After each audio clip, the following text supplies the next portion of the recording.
What's up, everyone? We have a very special podcast today. We got the man, King Brian Rast. There's part 2 today, Brian. How are you? I'm good, JG. How are you doing? Good, man. Joseph's 1 year old. Time's flying. Stuff's happening. The world's on its head. But all in all, it's good, man. But I want to hear about you today. What is Brian Rast? What have you been up to in the recent months and just in general? I think we had a podcast just over a year ago.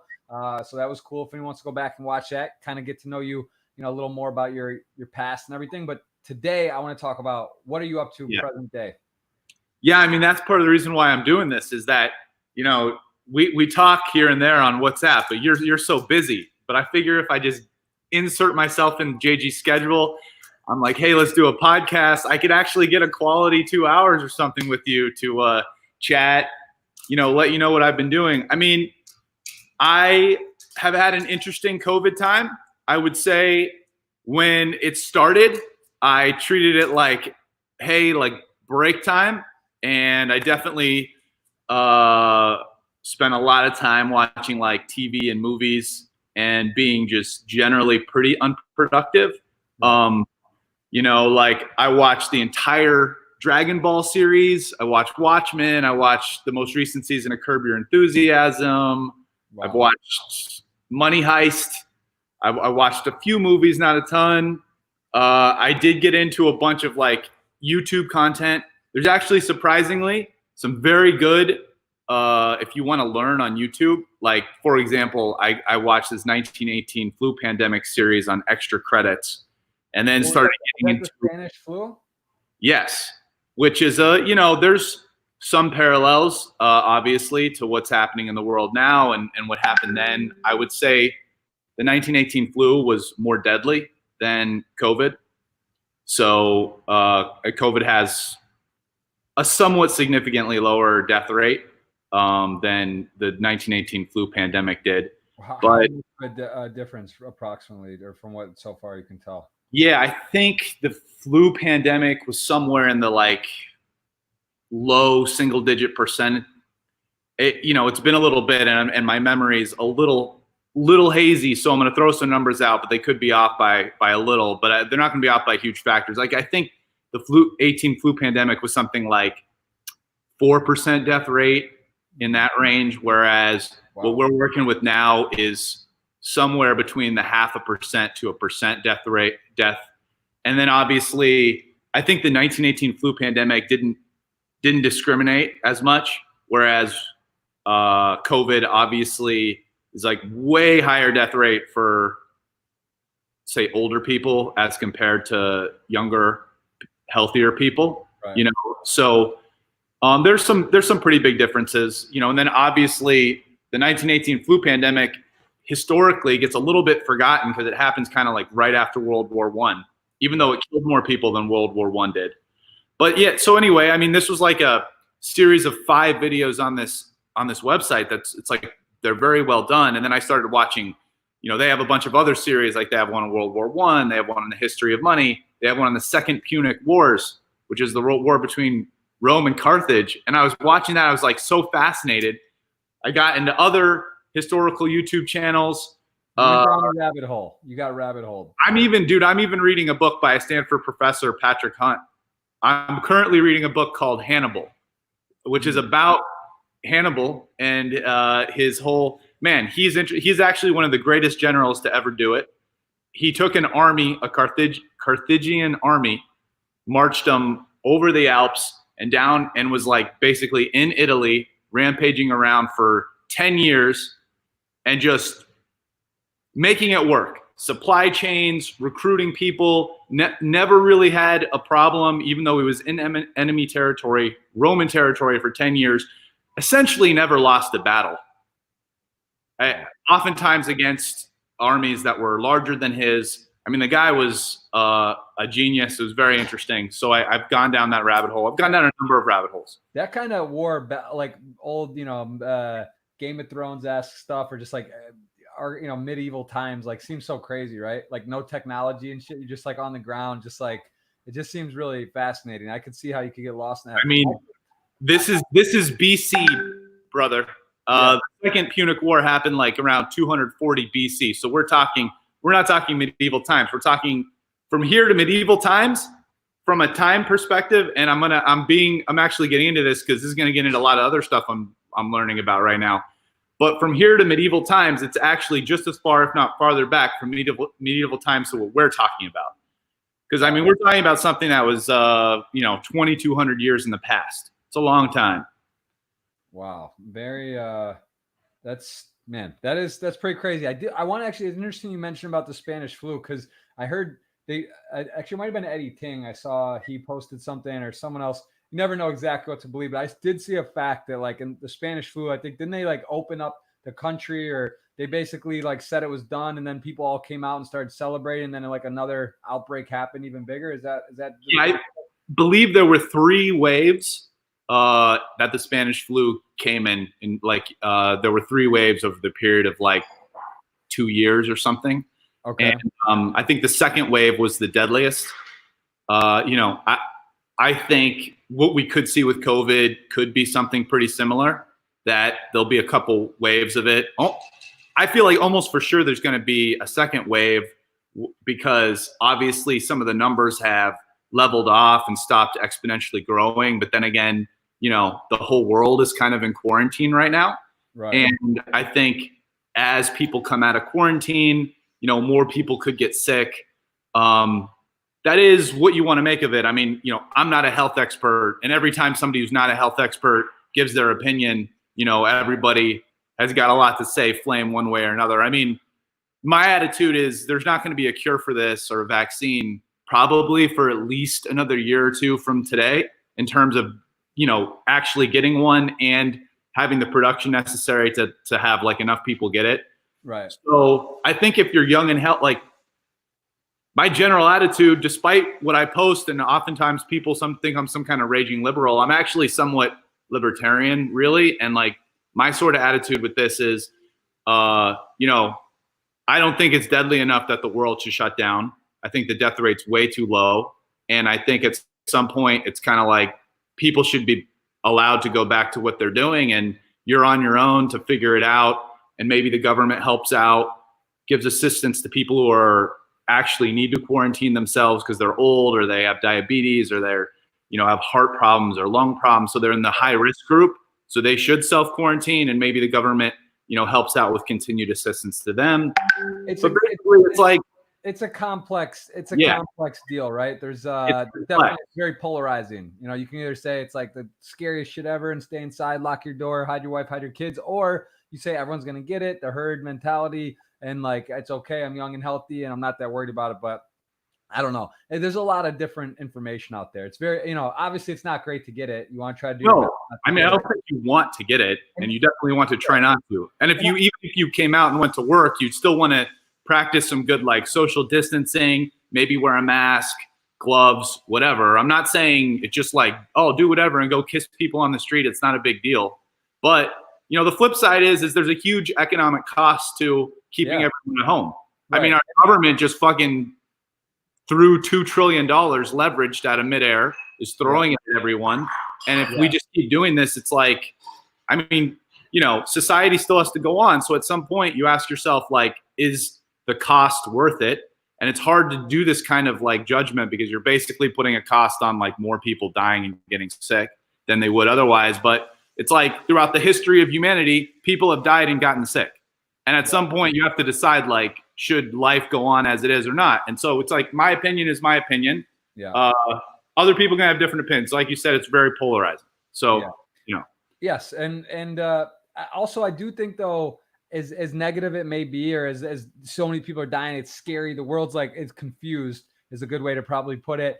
But there is probably a lot of benefits that could potentially come from this, just with overall hygiene, security, like people just maybe taking better care of themselves, being more cautious, aware. And again, it's sort of like a touchy thing to say, but the fact that so many of the people that are getting sick or even dying are old and maybe already pretty sick. It's not that that's like, oh, it's better than someone who's like regular. It's just sort of like, it's a little bit of a different feel to it, right? Because it's like these people, for the most part, were maybe having health problems, but it gets a little bit dicey, right? You start talking about like, oh, who's like, it's okay to die or not die, or whatever. So anyway, I get your stance. I'm pretty much in the same boat as you, how I feel. And I think it is good. The economy, it would be worse if everything just stays shut forever, right?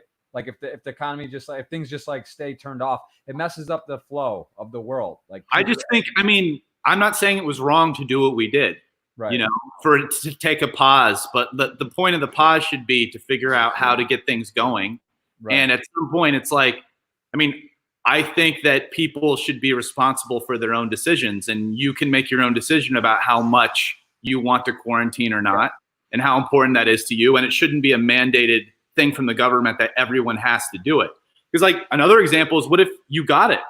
What if you got it? So you have antibodies that should be good for, if it's not permanent, at least for another year or whatever, like normal flu, like you get a flu, you get antibodies, you're generally good maybe till at least the next flu season, right? So should those people be forced to stay in? I don't know. So, I think there's a lot of questions to go with this. And in general, I'm against complete government control. This is another rabbit hole we can go down, but the more it's just let the government mandate and absolutely control everything in the name of safety, I think that ends up leading to dystopian future worlds where, it's literally like 1984, and it's scary. And, so for me, this is serious, but it's you can even look historically, and in 100 years ago, there was another flu pandemic that was essentially 8 to 10 times worse than this in terms of its death rate. And I'll tell you what, in the next 100 or 200 years, very likely there's going to be another flu pandemic that is probably worse than COVID. So it's hopefully the technology and I guess the systems in place are going to be improved or as good as possible, right? Because that's the crazy thing about this to me is so old people are getting affected, right? And it's really bad for them, but you don't get to control. We don't know, there could be mutations, or this could be in 2 years or 1 year or 5 years, just like bad hurricanes, right? It's not like every decade there's a really bad hurricane. It could be back to back years. And it's also what if it was killing all babies or all healthy people? How does it could be a lot scarier, a lot more severe, right? It's you just don't know what the virus is what it does, who it affects. Yeah. So it's it could get more severe. Obviously, viruses can mutate. So this one could mutate and become more deadly in a future strain a year from now. So there's a lot of things that can happen, and it's hard to no one can predict it all. But so everyone has their opinion. I just hope in general that society sides with trying as much as possible maximize freedom and let people make their own decisions. I generally think that tends to be the best, and it's true, but you can't let the inmates run the asylum either, so there's a bit of I think clearly, I'm not advocating for anarchy or lawlessness. I think, there's some extreme libertarians that go that far, and I'm not, but at the same time, I don't know. I'm with you. We're not going to solve any problems here on this podcast about what to do. But I'd like to know where your head's at, Rast, because I think you're generally pretty spot on what's happening. So fair enough. What else? But I will say, so I've actually, it's interesting.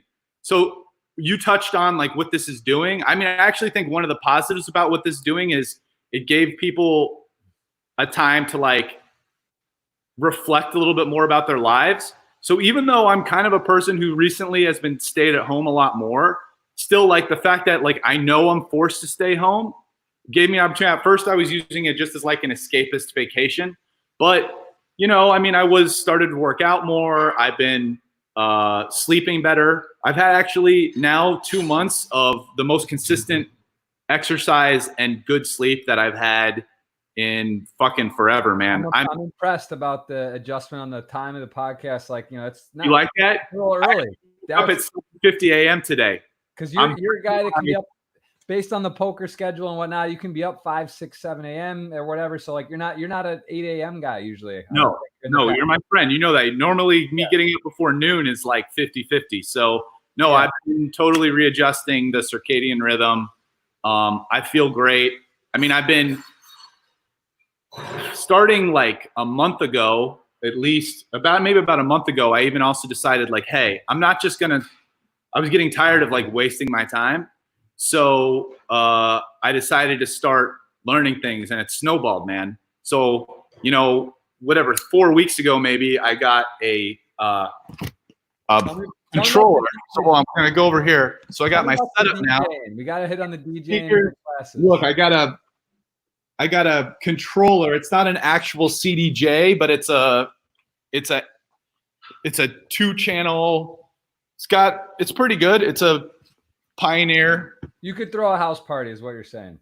Yeah, and I'm using Record Box. I actually made my first house music mix. It's not perfect. I heard it. Transitioning song to song. I might play it on my Please play it. Yeah, dude, you should play it when you're playing poker. Okay, you can go check out on my SoundCloud page. It's basically got a lot of house music tracks that I've been like. It's like one of the reasons why I'm doing it. There are a couple of objectives I have. So the first and simplest is, hey, like, I want to listen to a continuous playlist, but like the songs that I like, that I want to listen to. So as opposed to like what just go and listen to something someone else made. So this had a bunch of tracks that obviously I like. I love all of them. Right. And it's harmonically mixed. So each song is harmonically mixed with the next one. Mostly it's song to song, but there's a couple times I do some interesting stuff. Like I throw Rolling in the Deep on over kind of like a deep electronic track, which is pretty cool. And then at the end, I mix 2 Rufus the Soul songs over top of Inner Bloom. So I mix You Were Right, and I mix another one, and it's over top of Inner Bloom. And those actually came out pretty good. And that's like, those ideas went beyond just song to song. You sent the group chat. I did hear part of it. I really liked the intro. I will play that today on I might just let that run for the show today. So then I get same thing. I gotta have music on the show for hours at a time. Let's hear what DJ Rast. What is your DJ name? Is it King Rast? What are you gonna go with? I don't even have a DJ. Don't even have one yet. I probably end up using my moniker, Czar Rast. Yeah, Czar Rast. That sounds kind of. I could see that. Listen, we have an in to Marquis Tao. Shout out to Strauss. If you need to get in there, maybe you could open up one night. If you listen, I'm not good enough yet. But maybe one day. All right. Maybe one day. That is one of the goals, is to be able to DJ parties. But like, I'm not really like live DJing, mixing stuff with a bunch of distractions and whatever. There's a lot to go into it, and there's an energy to it though. There is something powerful about it. Guilo Liberté, that's his. He's doing that now. That's like his main thing. He's DJ Guy from Cirque du Soleil. Yeah. I've heard he. I get sent emails with his like mixes and stuff. Yeah, it's fun. Man, it's like I got into electronic music basically. I went to my first rave the summer I graduated high school, and that got me like instantly into, at the time, trance. And I can just throughout college, and then after college, and then electronic music became my go-to. Like I would listen to it whenever I'd play online poker. Whenever I'd play poker, I'd be listening. I'd bring my iPod, or I'd be listening at home the entire time during my session. Just get you in that mood. And I'm pretty intense. So back in the day, 10, 20, 30-hour sessions, just banging them out, like listening to electronic music the whole time. So, it was, spent many, many hours listening.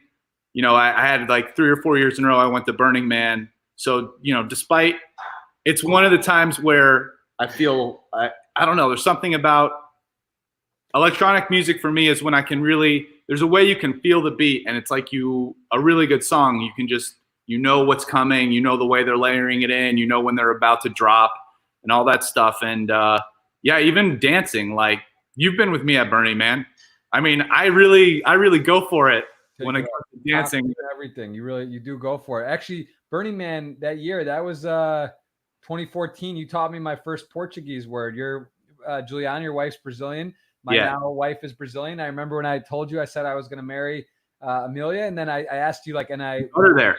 I was with you at Burning Man when you met her. Yes. We were actually out on the same trip together, and even though I wasn't actually with you when you met her, I was like sort of with you. I was with you right before and right after. Dismissed it. I think you actually went ahead, and then I stayed behind with Phil Gruesome, and then I was with him sitting there, and when we walked by each other. But interesting enough, do you remember the word you taught me? I bet you remember. It was the first word. I know exactly. I'm pretty sure it was probably saudades. Saudades. That was. That's like the fucking. It's an amazing word. It's a powerful word. Like honestly, actually, you know what it means. It couldn't go wrong. Like just literally means like the sense of longing that you have when you're not with somebody, but you're thinking about them. It's like, holy fuck, like what a great, like, and it's in one word. That's one word, you know? It's a strong word. It might, for meeting someone initially and like actually them being Brazilian, it might even be a little forthcoming, right? It's a pretty strong word, but or is it just like, that's kind of cute? Like it's a little, it's a powerful word. It's almost like saying I love you kind of, right? A little bit, yeah. A little bit, yeah. Well, a little bit. Well, here we are. So the word worked. And so I mean, I've gotten into mixing. So bringing that back to this. So, you know, that's one thing I've been doing. I have a music library of like 8,000 songs. And for the last years, I hadn't even been downloading new songs because I would just, SoundCloud playlist, it's free. Then obviously you want your own music for the mixing. So it was a mess, but I finally organized and re-genred my whole library. You know, so that's one thing. Other thing I've been getting into, by the way, so it started out like three or 4 weeks ago. I signed up for 3 classes on Stanford Continuing Studies. So we got diet and gene expression, a class about like meet the new technologies of the world today, blockchain, machine learning, Internet of Things, cloud, whatever, and nutrition, a personalized approach. And so then I was in those classes for a couple weeks, and I said, hey, fuck it. Like, turns out like I wasn't even taking them for a grade. So all those classes are like, say, 2 hours of work a week. So then I just randomly a week and a half ago signed up for like 6 more on Coursera. Wow. I'm taking a class on big history, connecting knowledge. So big history is the idea. If you want to call it, normally we think of history as just like what's happened in humanity, especially since the time we started writing. So like 10,000 years ago to today. Okay. But really, if you want to think like, what does history mean? Big history is the idea of you start from the Big Bang all the way to today, and you sort things by when there's a massive increase in complexity. So this course has 8 increases of complexity. So first there was the Big Bang, then there was like stars, and stars exploding, generating the elements. He's like, everything in the universe is actually stars explode and go through their living process and creates the elements, right? Because the universe started out with hydrogen and helium, basically, and then stars this, and there's this whole process in the stellar furnace, but then they shoot out all the heavier elements, how they coalesce and full solar systems, and so on and so forth, till you get to today through human history. So that's a cosmology class, kind of from the Big Bang to dark energy.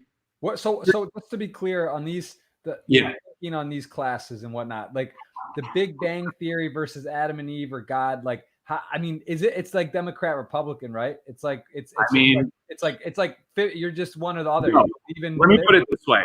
Here's the way that I view the world. Everybody has their own way they view the world, and God bless everybody for what they think. Right. The most important thing to me when I'm deciding what I'm going to believe, so to speak, is let's call it the scientific process. So my default state is more or less, being skeptical about information that's given to me.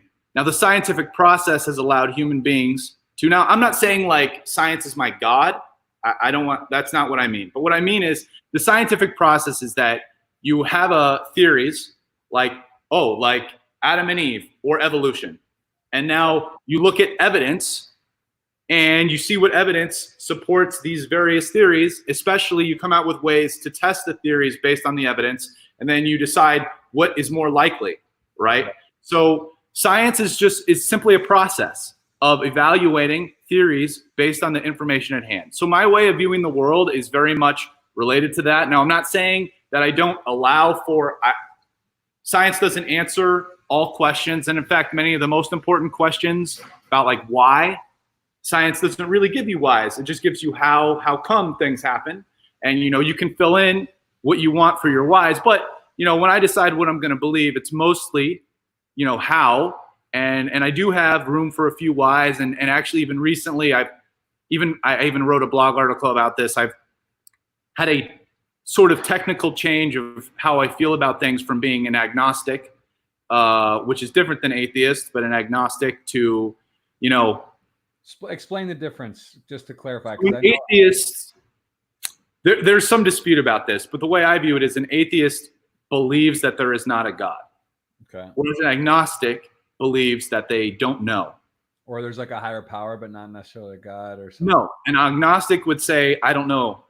There's not really information or proof that would let me believe that there is or isn't a God. So I'm, going to say that I don't know the answer to this. Whereas an atheist would basically say, given that there's no information at all that there's a God, it seems like, Occam's razor or whatever you want to say, it seems like why would you believe in it? Like, I don't believe in the tooth fairy, so why would I believe in God? So therefore an atheist, because there's no information, an atheist would say they don't believe in God. Now, you can disagree about whether or not there's proof or whatever. I'm just saying that's the way most atheists would, I'd say, categorize their beliefs. Obviously, we're being very general, and I'm not. There's books, tomes, debates about this. I'm giving a few second summary, but I'm just, so that's sort of the summary difference between an agnostic and an atheist. And I always consider myself an agnostic, but I think more recently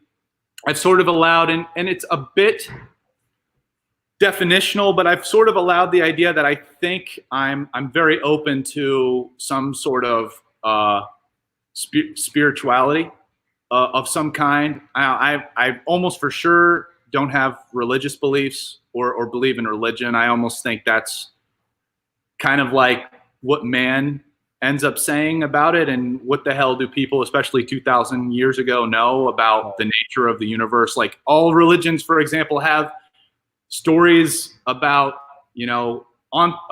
ontological stories about how the universe began. Like you just brought up one, Adam and Eve.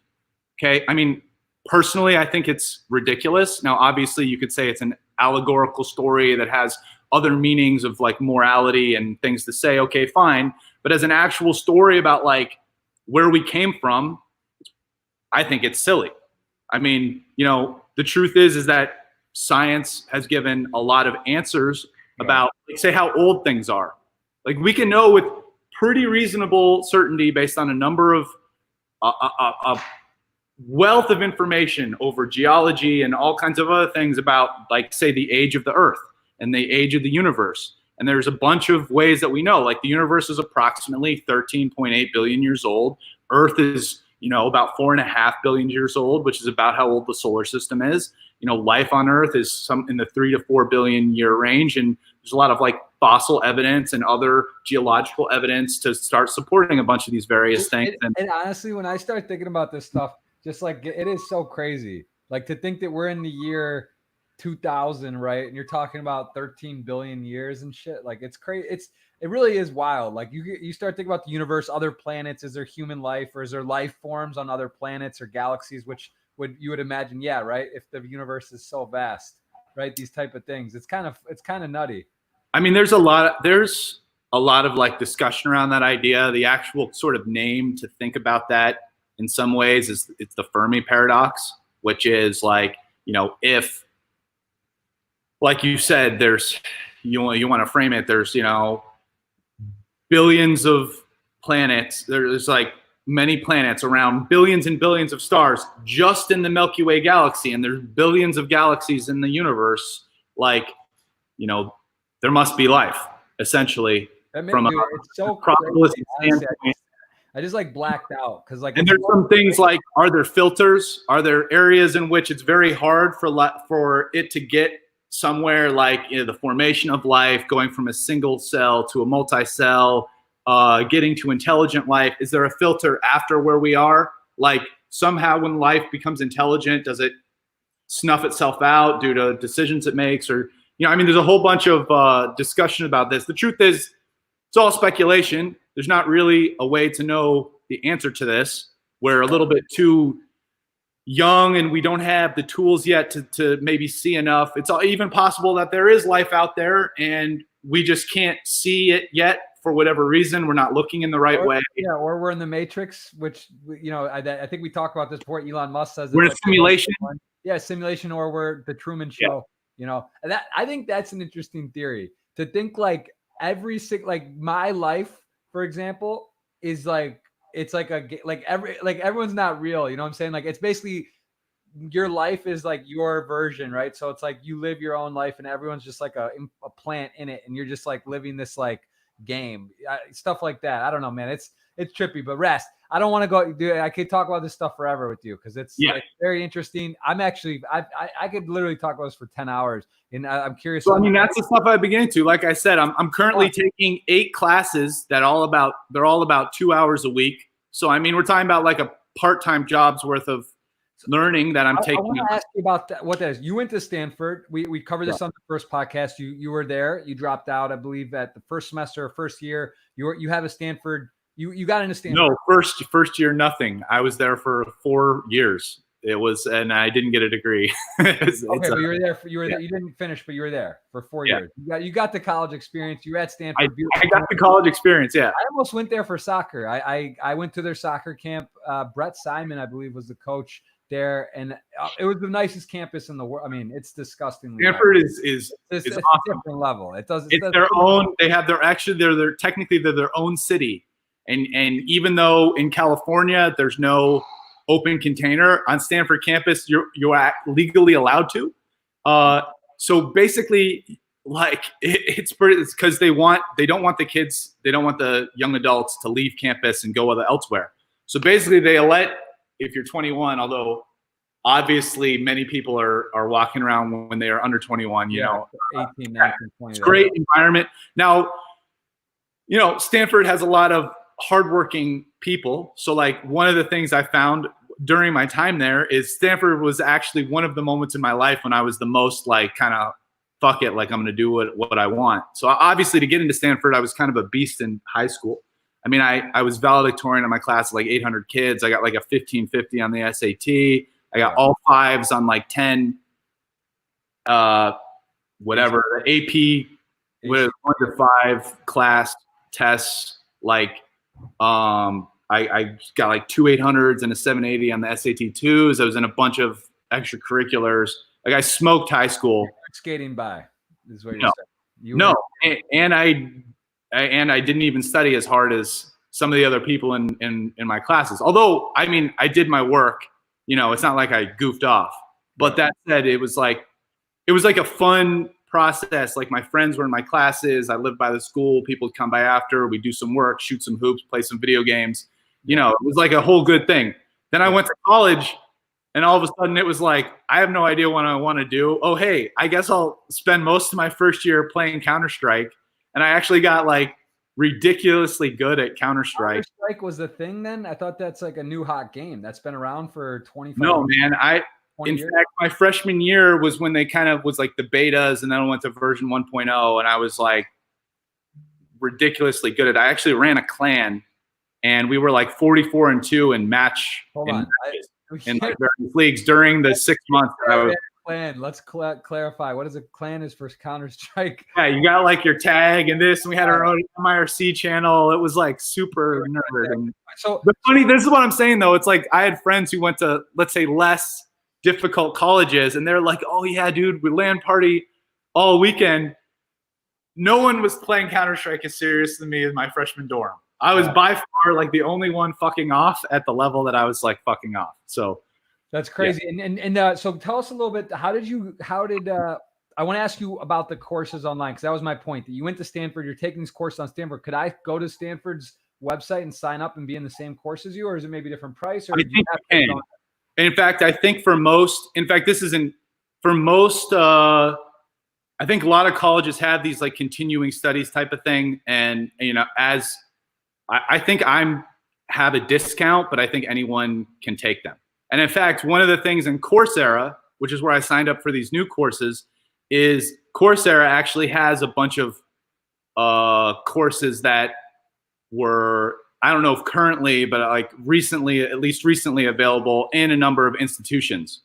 So like a lot of the Coursera courses I'm taking were actually courses from a professor at an institution, for example. So I think even one of them is actually from Stanford.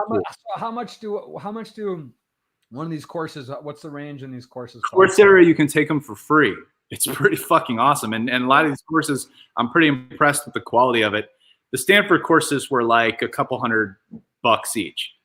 And you can take them for a grade or not, depending. So I'm actually not taking any of the Stanford classes for a grade. The Coursera courses, you can sign up to get a certificate of completion for like $40 or something if you want. So it's, and I find the quality of this overall is better than a lot of like what's available normally on the internet for a lot of this material. Yeah. And just speaking of Stanford too, just a little flashback here. We got to remember, we do have a Rast, one of the all-time money earners, actually #1 in California all time, which is kind of crazy because I would think it's a lot of strong tournament players from California, but 21 million lifetime earnings. I barely added to that number too for like over a year and a half now. You look. Yeah, I was gonna say, look at this. You haven't because you hit that streak of like 5 or 6 years, $1 million in cash is one of the. I think I set the record. I own the record for most consecutive $1 million. But yeah, I just missed it like 2 years ago, and then basically kind of was already and turned it off. I mean, it's like, here's the deal: is just straight up truth. Is No Limit was the game I started my career off. I was a cash game player. I was very, very good post flop, especially deep situations. Very good hand reading.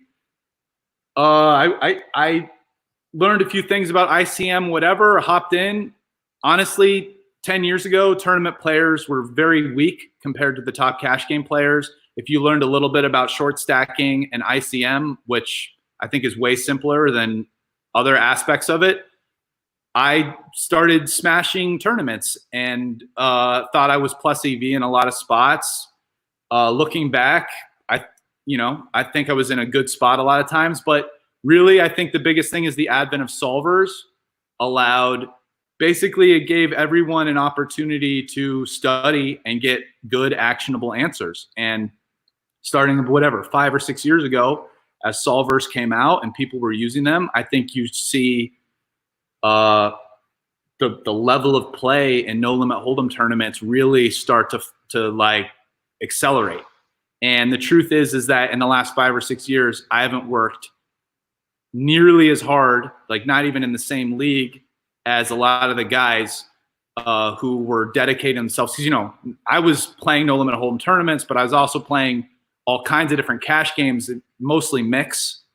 And so No Limit Hold'em is usually 1 out of like 10 to 15 games in the mix I'm playing. And I was already one of the, if not the best player in No Limit in most of the mix lineups I would play.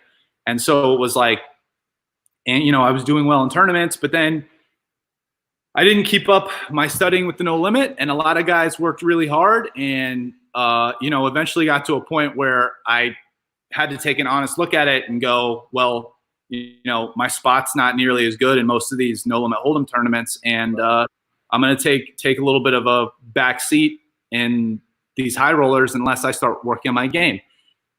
Seriously, and I haven't really done that yet, but every year that goes by, it's a little bit less likely I'm going to, but who knows? Maybe one day I'll catch the fire and want to do it again. But for sure. And I wanted to ask you, what was we have had a podcast with Brian Rast before. You can go back and check that out. We talked about some, but give me how did you first, who was the one, or when did you actually pick up poker? What got you? Was it in college or in high school, or when did you start getting into it? Yeah, when I really picked it up was in college, my 3rd year in college. 3rd year. So poker was not on your, wasn't on the table. Not on my radar till 3rd year. And how did that happen? Good friend of mine, Mike Asmar, shout out if you're watching this podcast. Him and a couple of his friends started this poker club on Stanford campus. They put up a bunch of posters kind of spoofing Fight Club, like #1 rule about poker club, don't talk about poker club. I love games, man. And I had it's not like I had never heard of poker or never even played it. I had, but like, you know, just very not seriously, didn't even really know all the rules type of thing. Went to that poker club, kind of piqued my interest. You know, a couple guys in there had books, and I was like, oh, wow. You know, unlike other games I had played, I'm like, there's casinos, you can go play poker, you can play online. Like maybe I could actually try to win money at poker. And I could definitely see that there was it's like very easily strategic ways to play better, tactical ways to play better, and kind of like got into it.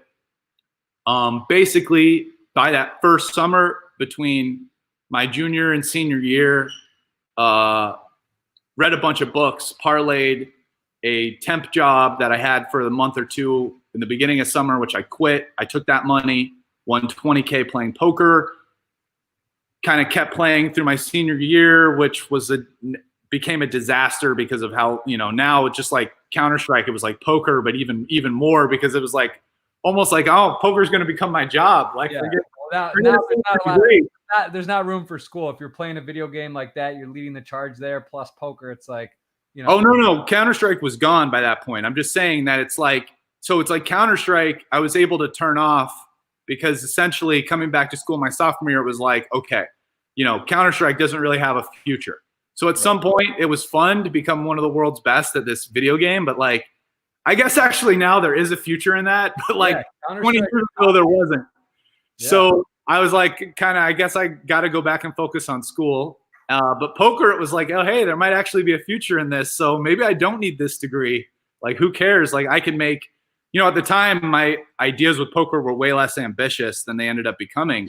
But it's like, I could see you could make like a decent living. It didn't even seem like it would be that hard. Look at this Counter-Strike on Twitch right now. There is 108,000 viewers watching someone play Counter-Strike at this moment. 22 million followers in the category. Like this guy right here, Rasty, this could have been you. He's got 10,500 people watching him play. Or I don't even know. That's not Counter-Strike, I don't think. But no, it's not Counter-Strike. He's in the category. I don't know why. I'm too old, man. I've heard video games like you peak by the time you're like in your early 20s. You're already past the peak, right? Yeah, you're past the prime. So reaction time. Repping Rio here. GG to Rio. I mean, dude, these leagues and these esports, they're giving scholarships now to they're giving scholarships for League of Legends and these other games, like the Big Ten and different conferences actually have like actual structured, you know, it's like being on a sports team. I will tell you, as a game enthusiast my whole life, there is definitely room for video games offering really unreal strategic situations in terms of decision making that you're doing, and also requirement for you in terms of processing and quickly synthesizing using information. Like some of the games I would say that really exemplify this and are all a little different. Counter-Strike from a very immediate tactical standpoint, but there's a lot of tactical and strategic considerations in Counter-Strike. Especially, it was like you're on a team, you have an objective, especially when you're running a clan. Like I was setting up our strategies, like who goes here, like what to do, talking on the voice, you know, implementing it. So it's not just obviously your skill in shooting and not getting shots probably the most important thing, but there's a lot more than that. Then StarCraft, I played quite a bit. Obviously StarCraft, you know, building this, resource management, whatever. And then on the even like longer strategic standpoint, a game like Civilization 4, which we're tying a few years later, but that game was sick. You know, it's like taking a civilization. Yeah, how are you these many games? Like you're poker world champion. You're Counter-Strike leading charges. You're doing. I mean, you're taking on. Well, I wasn't anything great at StarCraft or Civ. I mean, I was probably a fine player, but you know, it's not like I played these to the extent that I played poker. Much less. You know, I think to your point, I think this is really important. I'm a man of many interests. I like JJ. That. That's why I love learning. You're on a second podcast. We're diving in. We're going deep, and I want to know what you feel on that. Like in terms of, that's a great point. Talking about games, strategy, these type of things. Do you feel that it's good for, you know, let's say like I have a son, 1-year-old. Now you have Krishna, your son as well, and you know, do you feel that those games and things really provide valuable lessons, right? Strategies, things in life that you can apply. And some parents might say, oh, video games are a waste of time or this and that. But my dad, for example, says he wished he had played poker earlier, and he learns and he plays it now, but you can just apply so many things to the real world from these. Definitely. I mean, it depends a bit on what game you're playing, but as a kid, I actually did not watch very much TV and played quite a bit of video games. And I think you're interacting with a video game, and watching a TV is passive. Yeah. So clearly there's a lot more room for, I think, stimulating your brain in video games. And you can definitely find video games that I think do this to a large extent. I don't really play very many video games anymore. I'd say the only what we'll call a pure video game I played in the last year. Actually, I'm currently playing a game called The Witness, which is a really cool, you're on an island, you solve a bunch of puzzles. I mostly use, I have an account on Lumosity, which is a brain training site, which I use off and on for the last 8 years, probably once every other year. I go through a few weeks or a month where I use it. We were doing that. I remember in Cabo during the it was a scoop series in May. We were doing that every day in the cold plunge, and we had a nice little routine. Lumosity. I very much one of the classes I'm taking, biohacking your brain's health, and the other upcoming I'm really waiting for is demystifying mindfulness. Let me put it this way. I understand at this point in my life where one of the most important things for me playing poker is how well my brain works, right? And so this is a combination of, let's call it the raw horsepower of my brain. So, working on brain function and, speed processing, flexibility, attention, but then also ability to be mindful. I think clearly when you're playing poker, anyone who has played a bunch, you're sitting there for a very long time, and your ability to focus and be aware on what you're doing and kind of tune out the rest of the world and have that mindfulness. Right. It's not just with poker, really in anything in life, being mindful leads to much better performance in that. I think this is one of the reasons why most people can get this very naturally doing something like sports. And that's why a lot of people love playing sports, because you're in there, you're shooting hoops, you're playing a 3-on-3, you're not thinking about anything else. You're just pass this, run, grab the rebound, and you're not worrying about it. Now, sometimes with poker, for example, for me, when I started playing poker and it was all newer, it was easy. I could go play 15-hour poker sessions and be totally consumed because it's every spot felt new and this and thinking about it. Now I've been playing poker for, man, who the fuck knows? How long have I been doing it? 15, 16, 17, 17 years. And it's very easy for me to tune out a little bit and start thinking about other things. And I'm sure you get this too. We both use Elliott Rowe, right? It's the whole idea. And so when you do that and you're on your phone or you're browsing the web or whatever you're doing and you're thinking about something else, you're not playing your best poker, because there's a process that your brain goes through when it's fully focused on something. The level and depth and complexity of the thoughts that you have about it is on another level than when you're actually kind of thinking and processing something else with, the forefront of your attention. And I think it shows up, no matter how experienced you are, it'll show up in your play. And so, I think about these things, and wow, I'm not going to say I'm perfect in implementing them. All this stuff gets my attention. And even if, to be perfectly frank, I probably, spent, compared to a lot of people, somewhat embarrassingly low amount of time in the last, say, 5 years, actually studying the mechanics of poker. I'm not saying I don't. I'm not saying I never use PO Solver. I don't plug in equities and whatever and pro poker tools to look at various spots in mixed game.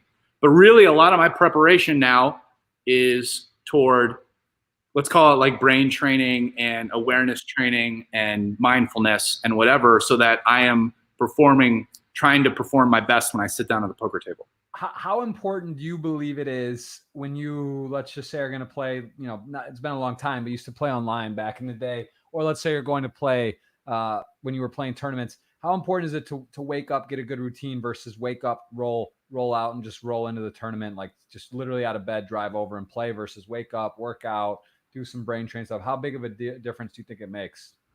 So, probably if you go back before a year from now till today, my answer would probably be a little different. I mean, my last year, I've started to really think about this more precisely. So, you know, to give some specificity, like I wear an Oura ring now. An Oura ring essentially tracks a lot of stuff while you're sleeping, your heart rate, a lot of information, you know, how much time you spend, how much time you're actually sleeping at night, when you wake up, REM sleep, deep sleep, normal stage sleep. How much is A one whole of bunch of information. And how much is that? Because that sounds really interesting. $100. Okay. Actually, I think these are amazing. Oura Like, ring. and I'll tell you, now that I have some data to go with it, like I'm actually not very good, I'm very spacey. I'm always thinking about stuff, and sometimes I'm even not that aware about how I feel, like compared to most people with their body. But when I have data like this, it then gives you something to focus on and think about. And there's a little bit of the horse leading the cart, obviously, and the placebo effect is very real. But I will say that, man, I think it's more important today than I used to answer your question, because it's a very roundabout way of getting to that answer. And I would say, you know, how much sleep you're getting, your preparation. I think working out in terms of day of, maybe not as important, but in general, exercise, like this is one of the things, like I'm taking multiple nutrition courses, like biohacking your brain's health. That's a 4-week course. The second week was about how exercise contributes, like your mental acuity, sharpness, awareness is increased by exercise. This is like a fact. Like we don't understand all the mechanics about this because our, you know, neuroscience or neurological understanding is still quite basic. But it's basically a proven fact that, you know, different kinds of exercise over the long term improve your brain's performance. So while I wouldn't say on a day-to-day basis this is crucial, and I'd say sleep is like way more important, Right. but over like the long term, getting regular exercise is actually very important to your brain. Like one of the ideas is, you know, BDNF, which is a neurotransmitter in your brain, which helps like promote like new neuron growth and whatever, is increased by exercise, like among other things.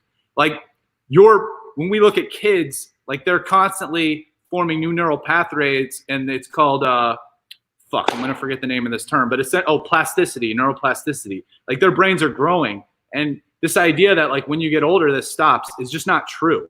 Right. And like this is an example: someone gets in an accident and hurts their brain, and the doctor's like, they'll never walk again. Well, guess what? Some of those people do walk again, and It's because through neuroplasticity, their brain, which had something that was shut off, like kind of reteaches itself.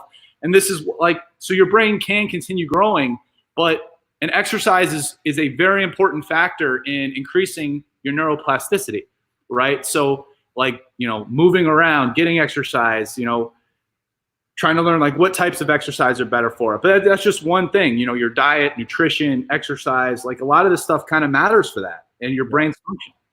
What do you think about sleep? Like, what's your thought on what's your optimal? Is it 6 hours, 8 hours? What do you think is best for you? Because that's something I struggle with. I tend to go to bed pretty late. I have a hard time. Like I don't know, you call it FOMO. What's it at night? Narcolepsy. Just like I don't like to miss anything. I feel like I just up late usually. I go to bed pretty late as a default. And then I would like to get up at like, if let's say I go to bed at 2 or 3, just for example, I would love to get up at 9, you know, and just be like, that's fine. But I feel like I need more sleep than that. And that's sort of how my body's programmed. You mentioned something about you're doing some program about hacking your mind or something and training, because doctors do it, right? They do stuff where they're only up for however many hours. They stay up for 24 hours. What do you think about sleep? Because I'm fascinated by that. And I just wonder what you think's optimal and how you can maybe shift. There's a lot of little things I can give you. So first, I mean, the raw amount of sleep is important. Also, what's important is what type of sleep you're getting. So how restful you are. It's better not to be waking up as much. You want to figure out how not to wake up a lot during the night. You want to spend more time in deep sleep and REM sleep because they have more restorative physical and mental properties than say regular stage sleep does. I would say, you know, to kind of answer your question a little more directly, it's not necessarily good to cut off the amount of sleep that you get, although you can do that on a short-term basis, like for 1 or 2 days and be okay, and not have it affect, let's call it your readiness as much. Like but eventually you get into a sleep debt.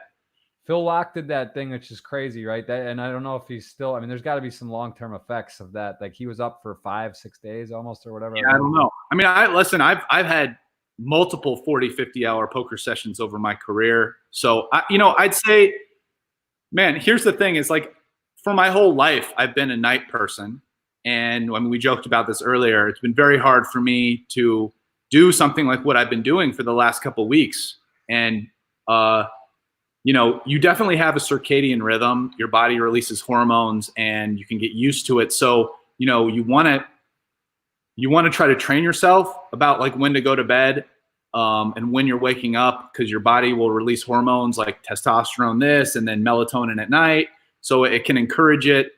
The thing too is like learning how to shut things off and just having the willpower to do it at night. So like one of the things I'm really trying to do is at least an hour, hopefully 2, kind of really stop things that are like super active. So I'm not doing workouts or any exercise really within 2 hours of bed because it raises your blood rate a lot. I'm not even taking like a jacuzzi or a hot bath within about 2 hours of bed because same thing, raises your heart rate a lot.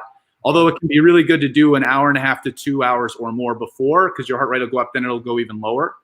So I'm not, when it comes to like, I'm not doing super active mind things. So like, won't play poker, won't do any brain training, won't do stuff that's really taxing my brain like super hard within an hour or 2 of bed.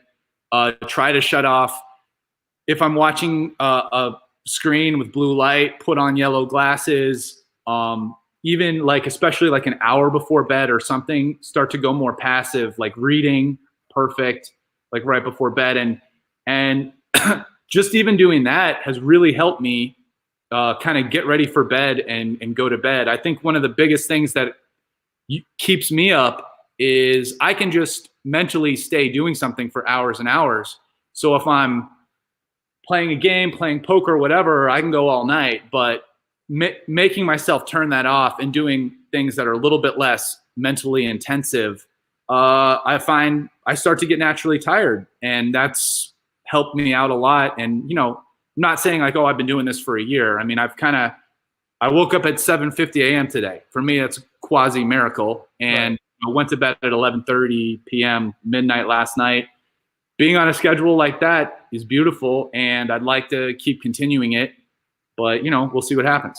And speaking of schedule and what's going on, your schedule's definitely different. You play some of the biggest mixed games, if not the biggest in the world. You've had a lot of success in those games. What is the current status of those games? Because no one's playing. The Vegas are shut down. Have you been playing? There's a ton of apps, ton of different things, ton of different sites. Are you playing any mixed games at all? Are you keeping sharp? You getting any action in? I've played a little bit of poker over the break, but really not very much. It's kind of like the least amount of poker I've played in a very long time. I went the first month and a half of this break playing nothing, and then recently I played a little bit of mix on the internet. But honestly, from a financial productivity standpoint, this has been one of my biggest kind of financial breaks in productivity I've had okay, I've got a charging issue, so I'm gonna have to find a new place to set up camp. But it's been one of the bigger breaks that I've had in that and poker. So that really hasn't been too much poker recently. And BTC's looking pretty good around 8,800. Do you have any crypto predictions coming up? I know you're a crypto enthusiast overall, pound for pound. What are your thoughts on the crypto world at the moment? I mean, the whole macroeconomic question is, crypto is kind of like, the way I view it, it's a macro play on, what you think is going to happen with the world, with economics, with fiat currencies. There's short-term, long-term. Short-term, listen, it's a really interesting situation. We've had a pretty big rebound right now, right? Crypto's back up to 9K, 10.5 down to 4, back up to 9, huge rebound after a very big downswing. Obviously a lot of leverage in the crypto world, and that day, that 24-hour period when it just tanked, was not enough bids to cover all the unwinding of leveraged longs. Sucked. Probably a lot of people lost some Bitcoin. The market itself has also recovered. The S&P is back to whatever, 2,800 after 3,300 to 2,300. So, what's going to happen from now? I don't know, man. What's going to happen with the economies? I mean, it's hard to say. Are we going to go back down? Are we going to retouch some lows? We're going to make new lows. Has the low already in? Short term, a lot of guesses. I'm very cash heavy, and I didn't really plow much in. So if that was the low, then I guess I missed out on some opportunities because I was kind of waiting to really plow some in. But is what it is. Long term, for your crypto question, I think some of what's happening right now is, relatively bullish for Bitcoin. I mean, I think one of the ideas behind Bitcoin is that it's a sound form of money, in that there's a defined supply going forward. There is going to be how many there's going to be, and it's a great way to store value because of that. And you look at the way governments control their currency, and now this is a whole interesting macroeconomic question about like how troublesome is debt, how troublesome is interest, right? Because essentially the way our governments work is they have total control over the fiat currency through the central banks, and they're basically almost every first world economy is just running a deficit every year, and one of the ways that they're dealing with this is basically printing currency, and they're causing inflation. And is this whole thing going to work out? Is it fine? Can we just keep doing that indefinitely? Or is there going to increasingly get more and more extreme, and eventually one day is there going to be a reckoning? Who knows? If you know the answer to this question, you're going to be super wealthy in 10 to 30 years because it's very hotly debated. I think that there is a chance that there's going to be a lot of problems with this situation and the fiat creation. And COVID, we'll just create $2 trillion out of nowhere, another quantitative easing. 2008 bank bailouts, 3 quantitative easings, and we'll just inject that into the economy. My feeling, based on everything I've learned and whatever, is I'm going to buy Bitcoin as a hedge, so to speak, against this great financial experiment the world is running. And because I think it's the soundest form of money we've created. And also had parts of large dollar exposure that I have. So, it's interesting because it's so much as entry point, right? BTC, I know you and I have been discussing for years now, maybe since like 2016, 17, or I forget exactly when you got in, but it's been interesting to watch the ride. And of course, if you go back to circa 2012, 11, 10, if you got in BTC, it's all kind of fun and joking, right? But if you come in right now at like 9K, it's a bit of a sweat, right? Because it's like, it could really go down from here a significant amount. But if you got in $800 or $500 or $1,000 or $2,000, you're sort of playing with house money. So it's tricky because a lot of people did. You remember in that time period when Bitcoin was just it hit 20K basically. I mean, it was at 20. Bitcoin has not spent very much time above 10K in its life. Right. But a lot of people I know got in around like 17, 16, 18, 20. Like they were like, they're kind of like, oh, this is crazy. And they got in. People got burned. When the taxi drivers and the strippers are talking about Bitcoin in the cab. And that's when people, I think, I mean, I think the way I look at it is that whole thing compares probably pretty well to the initial tech stock boom. And probably a lot of people did get in right at the end when it was blowing up and you got to buy tech stocks. And then there was the great ringing out period, and the real true forces survived that and became amazing buys like Amazon and Apple and whatever. Right. But, a lot of things went down and went out and were bankrupt. And I mean, a lot of crypto, like, listen, I don't really own any other coins. I think the return on investment relative to risk, which is called Sharpe ratio for everything other than Bitcoin, is like way lower.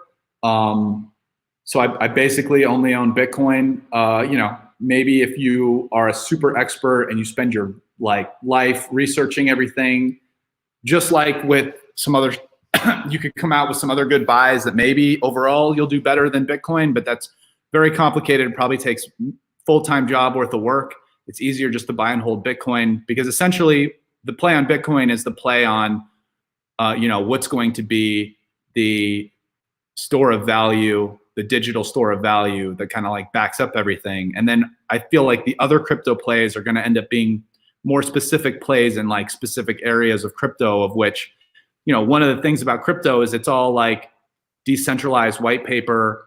There's not as much of a moat to the information. If somebody does a coin that does something, someone else can just do a coin that does kind of the same thing. And so, there will be a little bit first mover advantage in some of those areas, just like Bitcoin. We'll say something like Ethereum versus another coin that's doing it.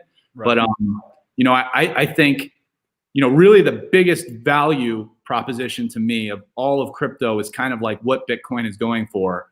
And it's just so far ahead of everything else that I just don't think it has any competition. So I just think it's by far the easiest play and the safest play in crypto, which is already a very risky play.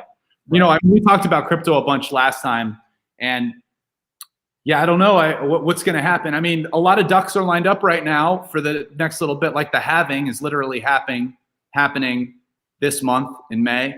Number of Bitcoin every 10 minutes gets cut in half. We'll see what happens with legal regulations. It's in a somewhat nebulous zone, but there could be a time in the next year or two. We'll see, maybe if Biden wins this election, who knows? He's not a huge crypto guy, but maybe the Democrats are going to be more friendly. If it gets a legal, because right now I think a lot of institutions are a little worried to touch it, which is why you don't really see hey, why can't I just buy a crypto ETF or a crypto-backed asset with my money in my IRA plan? I can buy a gold ETF. But maybe that day's coming. So if a conjunction of these two things, the halving plus some hey, this is legal, they've done in Japan, especially in the US, and this opens up IRA brokerage money or whatever, plus sort of the macroeconomic environment,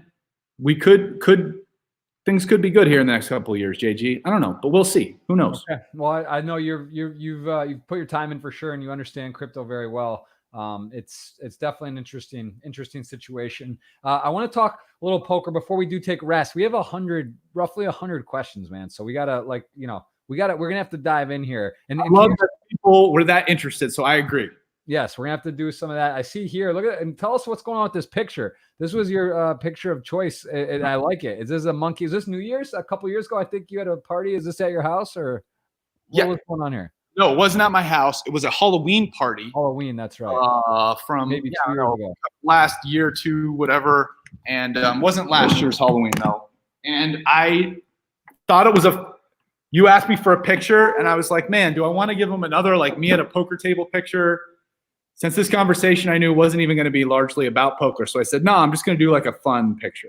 I love that. Well, speaking of fun pictures, Instagram, you got a lot of fun pictures there, showing some of the games. And that's a crazy looking Bobby's Room picture there with all the plaques, some wild games. One of the typical games I play there. Give me one of the games that's isn't a typical game people maybe even heard of, or explain, what's that say? Very crazy what? So Very Crazy Pineapple. Okay. So it's a game where you start with 3 cards, and basically the very end of the game at Showdown, it plays just like Hold'em, and you'll have 2 cards in your hand. Okay. But you have 3 cards up until the turn, and on the turn, it used to be before the betting, but we've recently changed it to after the betting. After the betting, if you're still in, you discard a card. So you're kind of playing 3 cards for most of the hand, but then going into the river, if you make it there, you're down to 2 cards, and that's Showdown.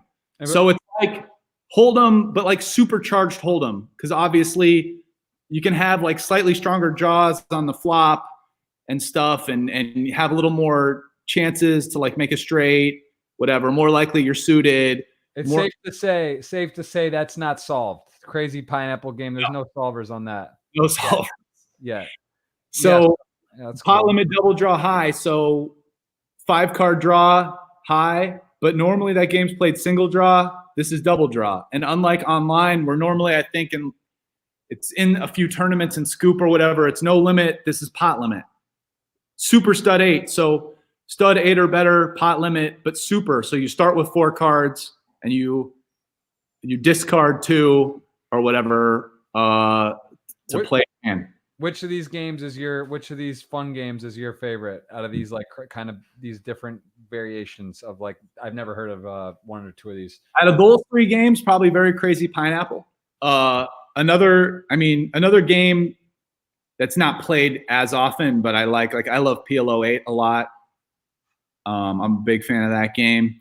I don't know. I love this mix. This is a great mix. All the wood plaques are big bet and the yellow plaques are limit. This game is normally played. The recent kind of standard, although it's been played for more than this, is 2,500 5K on the limit. So 5K big bets, 2,500 small bets. And normally the big bet is played. Most games are 500 1K with 125K cap, so 125 big blinds. Every game has an ante. Big blind puts in an ante, oftentimes of varying sizes based on the game. You play San Diego style, so an orbit, and then you switch games. San Diego style, never heard that. Why is that? That's what it's called? Because the games have different blinds and antes, so like this is a way to just preserve that and just make sure you're kind of playing the same amount and yeah, whatever. In the game that you're referencing in this mix, what's like a typical win or loss on this game? A hybrid. I'd say a pretty standard result would be something like 150 or 200 ish, 1 to 200K, but like a lot of variance around that. So could be 5 or could be 5, could be more than 5. But you know, something like 200 is a pretty typical. 1 to 200 is a pretty typical result. I mean, some of that also matters on like style. Some people are a little more loose than other people. So like I'd say 100 is more of a standard result for a tighter player, and maybe 200-ish more like along the lines of a looser player. And this is like an 8-hour session of live poker, so it's not even that. Where are you in that loose tight mix? You're at the 150 or 165? I'm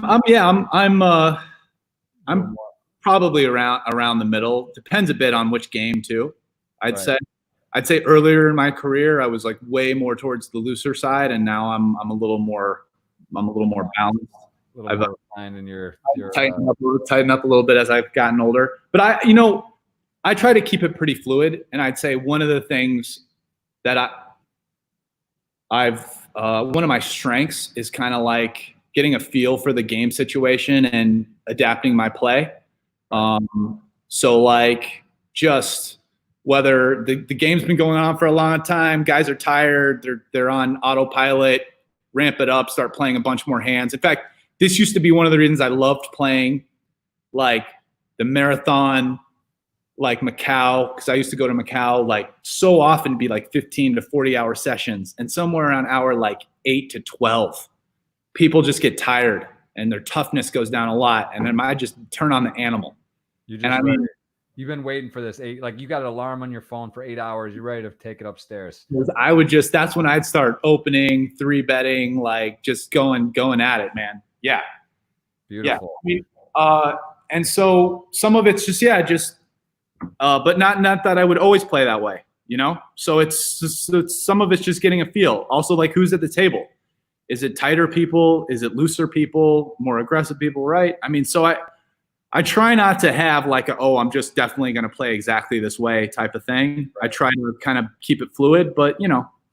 How are you in terms of energetically? Like if you're running hot, are you maybe, because you know the math, like flush draws are supposed to hit this or where you're at or what it is. But like, is there times where you're like, all right, I could call a race here. I'm running hot. I'm going to fire it. I'm pushing it. Or do you not think like that? Are you a heater? Do you embody heater in poker? Do you believe in that type of stuff? Like when you're running hot, running cold, or not? Do you not even look at it that way ever? Yeah. So I think that what you're talking about is a way of expressing what I identified early in my poker career what's called winner's tilt. The loser's tilt is when things are going bad and you're not confident and you make decisions affect your play. But winner's tilt is exactly what you described. Is like, oh, things are going great. Like, I'm going to try to do more than I should. And, your confidence, this and that, I'm running good, I'm lucky. Now, I do want to make a nuanced point that there can be dynamics that happen when you're winning, which can allow you to, in some situations against some opponents, get away with more. I've definitely played in games, one of the most epic sessions I've ever had, which was a legendary Macau session for people who are really long-time Macau people. It's like part of the reason the games went private. There was this session at the Win, and we all had to show our cards, and I had this like fucking amazing win. But it's like one of the stipulations was everyone had to show their hand whenever they won the pot. No showdown, whatever. And it was like you could just feel like I was running good. And so it's like you're running good. Sometimes when people think you're running good, they want to stay out of your way. They're just it's like a tournament heater, like the Dan Coleman's, Fedor Holtz, Justin Bottomos. You guys are feel that happening. Guys are like they'll fold 9-10 off for a min raise, like in the big blind, just because they don't want to mess with you. Like that stuff goes a long way. When you start just picking up pots. But so then that's something different. Then that's called your opponents are actually like playing worse, and because whatever they're afraid of you or something. Yeah. So, that's why I wanted to nuance the point. I do want to say I don't believe like I'm winning, so like I should play hands. But what I believe is if the set of factors exists such that like I'm winning and things are going well and my opponents will play worse because of that, then maybe I'll do something. But it's not like I'm just automatically thinking that because I'm winning I should, gamble it up. Yeah. By the way, I saw Kuntz. Well, not by the way. We used to have this debate directly, Rast. We're not going to say by the way. But I see Otia Sports on here liking it. Do you have any idea what's going on in the sports card market? Have you heard about what's happening? Kuntz has messaged me that it's blowing up. It's 3 to 4x whatever you got from him. He said my stuff's in that ballpark as well. The Jordan. Have you seen this? If you want to watch a series. I watched no TV. I've seen a few episodes of Tiger King. Dance, right? Have you seen it yet? Yeah. I haven't watched yesterday's episodes 5 and 6. Excellent, isn't it? I haven't seen it, bro. Rast, what I'm telling you. Oh, you haven't watched? I've seen nothing. I don't even know what's happening. You're in for a treat. I heard it's amazing. This stuff, apparently the Jordans have like unbelievably gone up, like crazy shit. Like, right. He was telling me just the whole industry's up, but these are like the Jordan rookies and things are like 3 to 4. I got the Jordan rookie. There's like the 2 clear Jordan rookies from him. I got them from Kuntz. So I guess they've done well. Listen, MJ, there's a few ways to look at like the GOAT debate. But I think if you're taking their performance at their peak, MJ is the GOAT, and it's close, but there's not that much dispute. I think by the end of his career, you could say whose total career body of work would I want? You could maybe make an argument for LeBron. It's getting close because, the dude has never been injured. Jordan missed the full season for an injury, which they talked about in this already. He retired like 3 times. And so he missed time for that. So you're taking some years out, especially a couple of years around the prime. His first retirement for the baseball thing was almost 2 full years during the middle of his prime that were just taken out. So, but peak Jordan is the GOAT, in my opinion. And this is backed up through some statistical measures. If you want to look at peak LeBron, peak Jordan, what he did. Jordan was like a fucking psychotic, maniacal, competitive dude who was driven in a way that most people cannot even imagine to be the best ever. And that's what happened. And that's kind of like what it took. Look at this guy. Like, he's insane. Yeah, it is pretty crazy. Yeah. He said, he just told me that you got a LeBron 10 for like 1,000. It's worth 6,000, that card, for example. It's funny. I kind of met Kuntz and this and you, and I'm a big basketball fan. I don't follow sports very much, but I follow the NBA super close. So I was like, man, I got to get some of these guys, like, guys who I like. I got some Giannis stuff. He's going to start Giannis's. Because here's the thing about Giannis. Not only is he a physical freak, and just amazing ball player, but he's got the drive. And when you're looking at what's going to take someone over the course of their career to truly be great, I mean, that's a big factor. Just every year he puts in work off season, gets better. Dude just wants to win. And I think at some level, when you're talking about the greats, that's like that extra level that separates someone from really being one of the GOATs versus just like a great player. There's some sort of just mental factor that they have that they push themselves. Because it's a really interesting question. I think even somebody asked me a question like this. It's like, what pushes somebody who's already achieved, dude, you land the max contract, $100 million,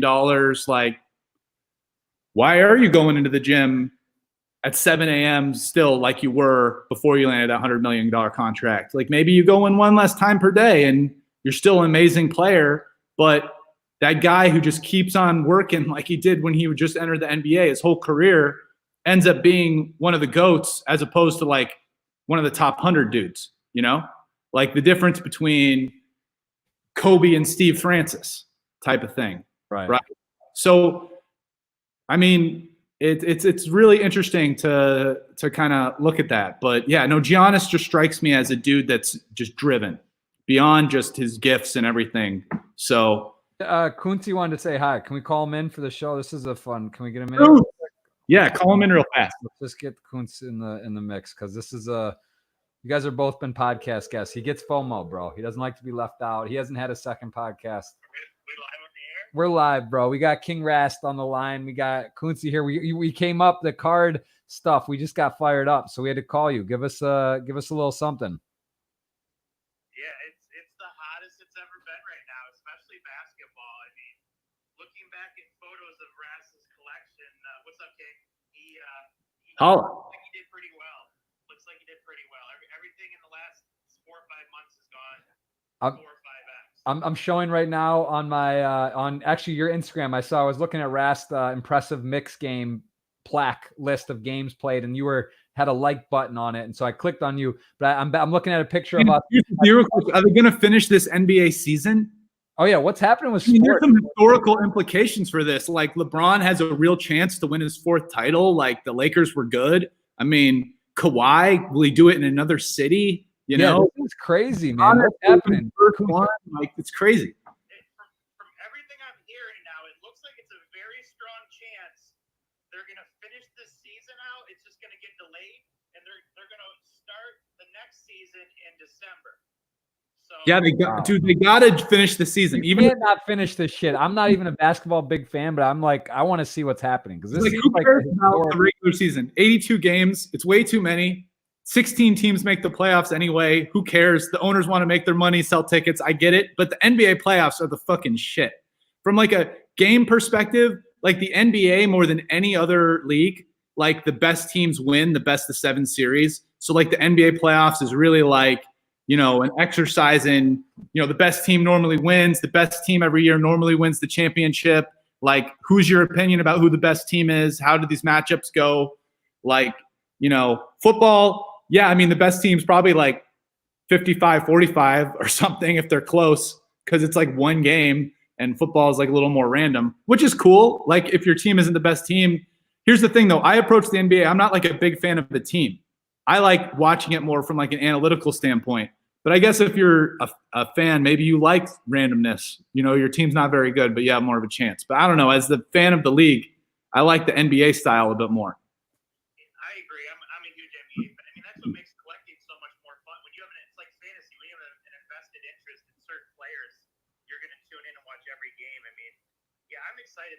If they finish this out, which they should, it's probably going to be the most exciting. I mean, we have The Last Dance right now, which has been incredible. Dude, it's been incredible, right, Kuntz? JG hasn't watched it, but I didn't watch 5 episode. Really good, man. It's one of the most well put together things I've ever seen. Yeah. I mean, it's blown me away. Listen, bro, how bad? It's funny because in some ways it's cool, Jerry Krause, you were way ahead of your time. You figured out that blowing it up before everybody got too old, that's usually a good idea. But literally, the worst application of blow it up ever. I can't believe that Jerry Reisendorf listened to Jerry Krause. It's such the obvious play to keep Phil Jackson, to keep Michael Jordan, pay Scotty his money. Maybe you play hardball with Dennis Rodman, who was 36, and you just fucking keep the team running out. It's like Jordan, already the GOAT. How do you blow that up, Kuntz? Tell me. 2 or 3 more. How do you, even if they only win one more, you have the GOAT, you're going to sell tickets, your team's going to be competitive. Like, worst. Have they got to Jordan's baseball yet, or is that not there? In golf? The Last Dance is not going to really be about that. It's basically, the series is kind of about the last season, the 97-98 season where they won the 6th title. But then, you know, a lot of the episodes go back into the history of the team and the players, but it's not really about what comes after, I think. No, but it's just really well put together, Jeff. You got to watch it. Hold on. Can you go, where is it on Netflix? I heard it was as well. Or is only it outside the US? Oh, really? Yeah, it's only Netflix outside the US. Inside the US, but can you go back and watch episode 1 and 2 anyway? Like right now, can I start? ESPN has been playing them all the time. Just yeah. go on your DVR and just set it. Like, you should get it. Shit. All right. It might also be on Hulu, because Hulu's part of the Disney ESPN thing, so you might be able to watch it might come out on Hulu like a week after. What about ESPN Plus? Is it on ESPN Plus? I don't think so. I don't think you can watch it on ESPN Plus. I don't really know where to watch it. I do want to see it though. But and Kuntz, why is we don't want to steal Rast podcast, but we're all family and you both are podcast guests. Why is the card industry blowing up right now? If anything, I thought the times of economic downturn and chaos would hurt the industry, but it's what's happening. So 3 reasons, and I don't know if it's in any particular order, but reason number 1, people are staying home and they're bored, so they're just like bidding, they're buying. So I think that's had an actual impact that like people are bored, they want to buy cards. 2, people are realizing the supply and demand of the situation is like the demand is just growing daily, and the supply just isn't there. Especially with just a lot of new people coming in, and I mean daily, it's just crazy. Like people, DM me, they call me, they're like, I want to get in, what should I buy? So many people are coming in, and just the supply is not there.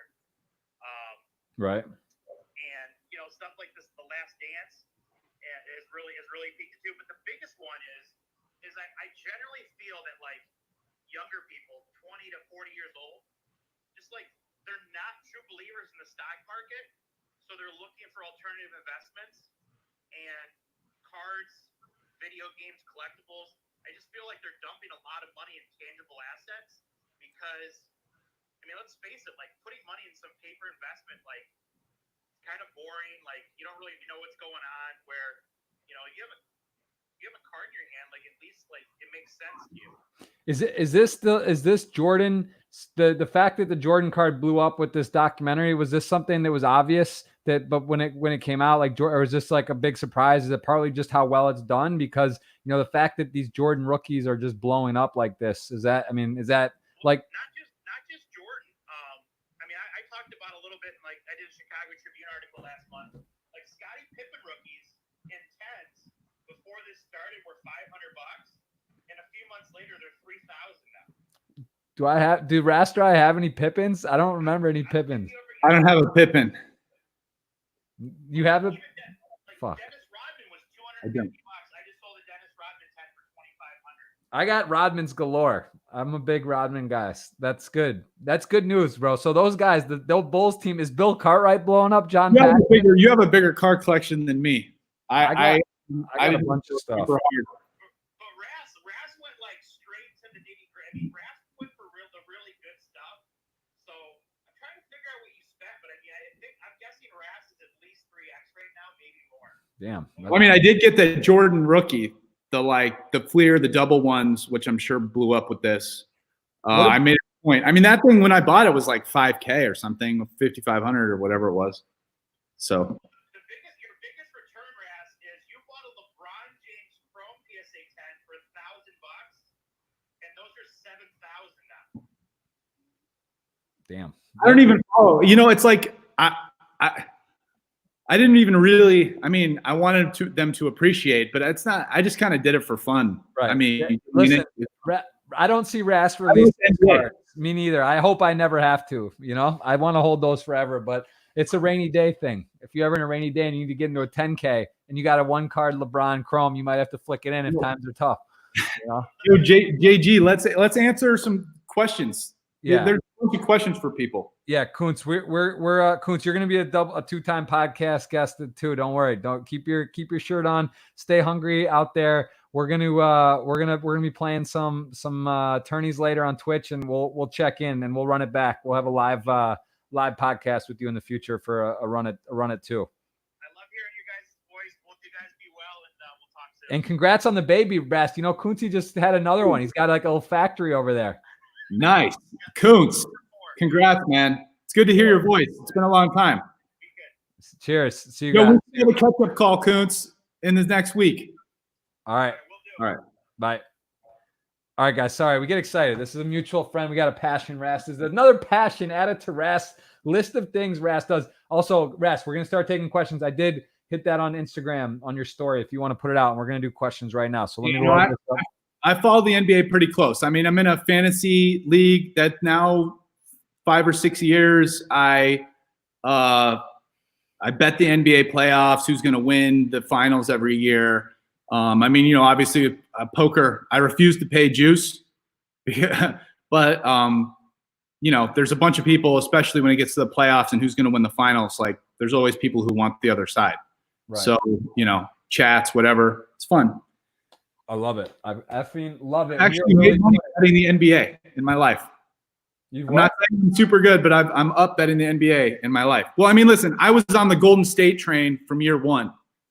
I thought that they were like the truth, that 3-point shooting can't win championships. Yeah, right.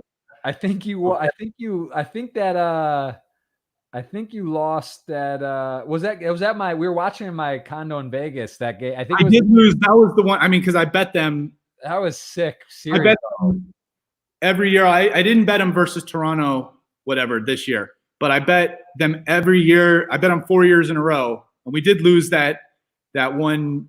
We did lose that 1 year, but I mean, you know, and that was one of the more amazing finals ever. LeBron, like if you actually really think about LeBron's mental state and him, like what he did there, like he's probably trapped in Cleveland. If he doesn't get that title, he can't leave Cleveland without a title. Listen, LeBron has played really, really good. I mean, like it's this, like, I don't want to slight LeBron when I say like I think MJ's the GOAT at his peak and LeBron's number 2, because LeBron's fucking amazing. Like how he played in that series with Golden State. How about how he played? Do you remember they got swept the next year in Durant's first year? But game 1, when they went to overtime and J.R. Smith had the huge blunder, he played one of the most amazing games of basketball I've ever seen a human being play. And that game 1, like single-handedly almost beat the Warriors in Golden State. Like, dude was unreal. Like, here's the thing is, like, people don't realize, because it's so long ago, we're talking about the 80s. Like Jordan, there's like, do you know that Jordan averaged over 40 points a game? Or like in his early career, he averaged like 40 points a game in his like first 6 years. Now his team didn't do that well in like 3 of those years. Against like the Celtics team that won the championship, he almost averaged 50 that 1 year.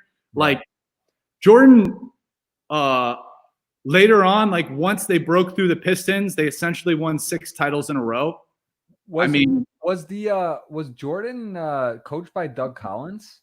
He was coached by Doug Collins. I saw a picture of that, and because I remember Doug Collins, I thought was the Pistons coach. I think no, right before. Well, I don't know. Doug Collins had a super long coaching career. Probably coached in a bunch of places, but I believe it was Doug Collins before Phil Jackson. Phil Jackson was an assistant under Doug Collins, and they made the switch, right? Which was a tough call, but I mean, you know, Phil obviously. Even if some of the technical stuff, in my opinion, about the triangle and whatever was overblown, Phil clearly was excellent at managing the many personalities on the team, getting Michael to buy into. Doug Collins was just like, give the ball to Michael and let him do everything. And Doug Collins was a little bit more, hey, got to get your teammates involved and make sure like they're doing well. And that kind of changed Michael's focus a little bit. They talk about this in The Last Dance as well. Yeah. And also Phil just managing, like, very interesting. Like even look at what Phil did with Rodman in this example in The Last Dance. Like during this season, they like basically let Rodman go to Vegas to party because he was getting really like disinterested and unfocused after Pippen came back. And then Rodman came back from that and was dialed in. And Phil just had a very good way of like managing all these guys who at this point now in their the sixth championship season, you know, they're all famous, they're all celebrities. How do you keep these guys dialed in? How do you keep them performing at this level? And Phil knew what to do. So that was really his strength, in my opinion, not the X's and O's shit, triangle offense, whatever. I mean, maybe it was good, maybe not. I mean, no one uses it anymore, so it couldn't have been that great. But yeah, it's pretty crazy, man. It's crazy stuff. All right, well, let's rest. This is always fun. Let's dive in. Let's get some. I just want to say thank you, everybody, for writing all these questions. I appreciate the love and the interest, and let's try to. I might not spend a super long. Maybe we'll digress, but I'm going to try to get through more questions as opposed to spending a long time on them. I think that's. I like that strategy here. But you never know. JG, are we starting from the top, or what? Yeah, let's just kind of scroll down the list. Like I said, if you want, I just put it out on Instagram that we're live now, a story. I don't know if you saw that, but I'm just telling people we're doing questions right now. So if this is your time, guys. If you ever want to get a personal question, a channel, you have an emote on our Twitch channel. I mean, Rast is I say this all the time. You know, Rast is one of my closest friends, not just in poker, but overall. So it's good. It's good to catch up and have these.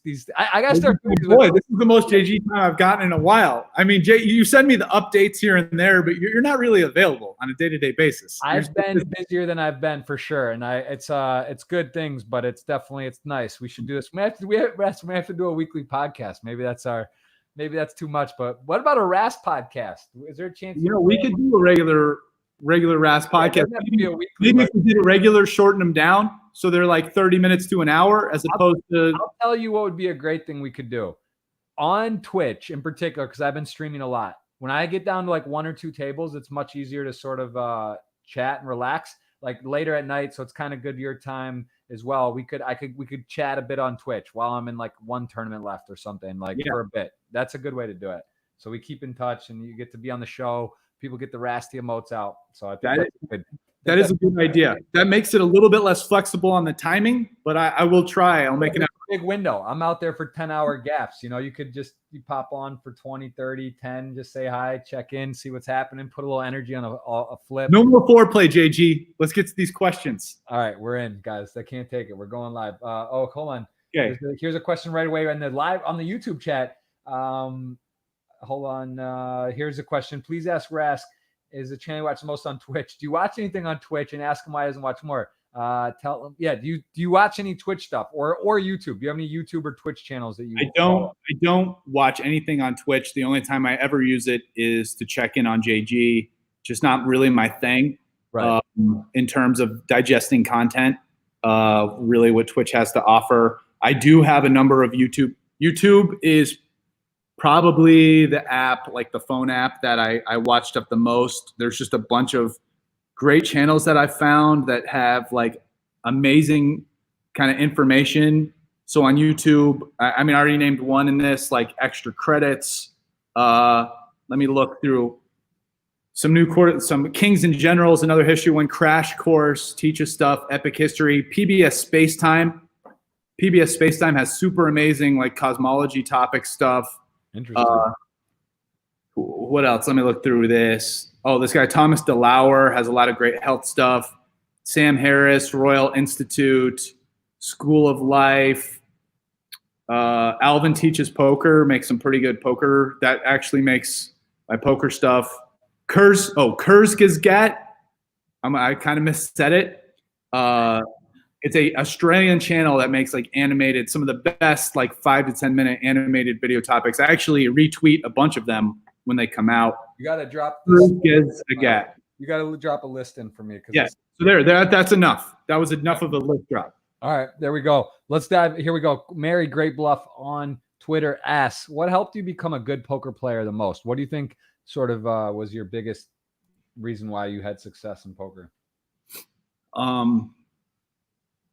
I would say my sort of just the number one, probably my ability to kind of one track mind, focus on something I'm interested in, which was poker for many, many, many years to like a super large extent. And I'd say decently beyond what like most people do. Whether it's even like kind of just who I am, borderline Aspergy, like who the fuck knows, but even also just like play poker for 20 hours straight. You know, a lot of people get tired of doing something, even something they like, after like 2 or 3 hours.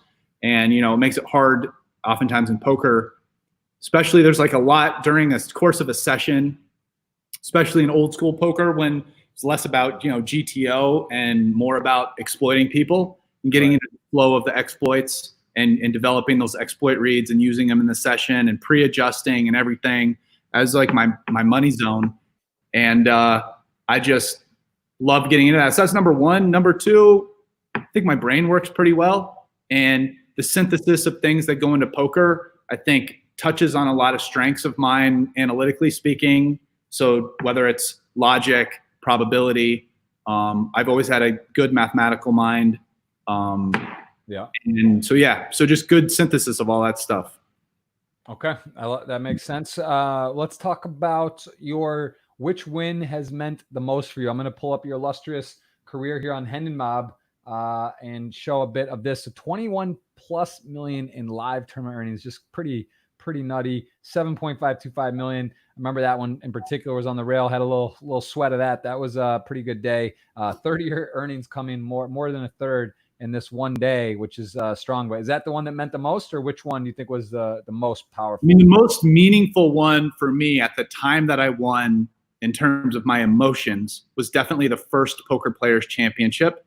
That was the only one where I got true, joyous celebration right after winning moment. This first ESPN final table, probably maybe the only one that was like live on ESPN, because that kind of stopped after that.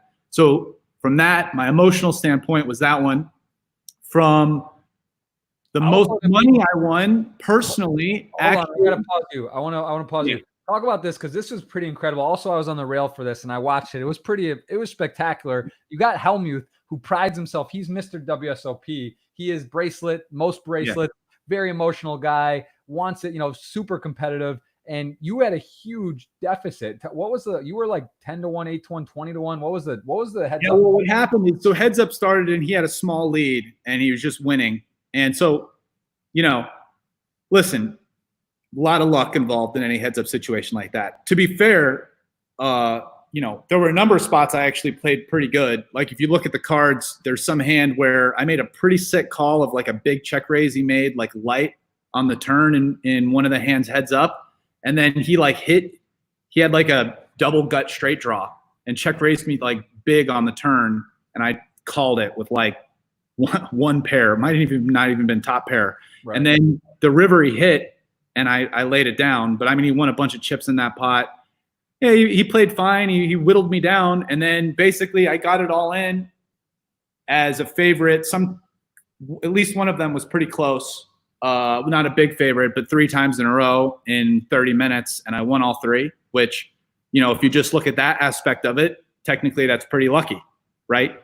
I was better than 50%. So 50% to the third power is 1 in 8. And, maybe I was better than 50% in some of them. So it was like 1 in 7 or 1 in 6 to do what I did. If you just look at those all in odds, and I did.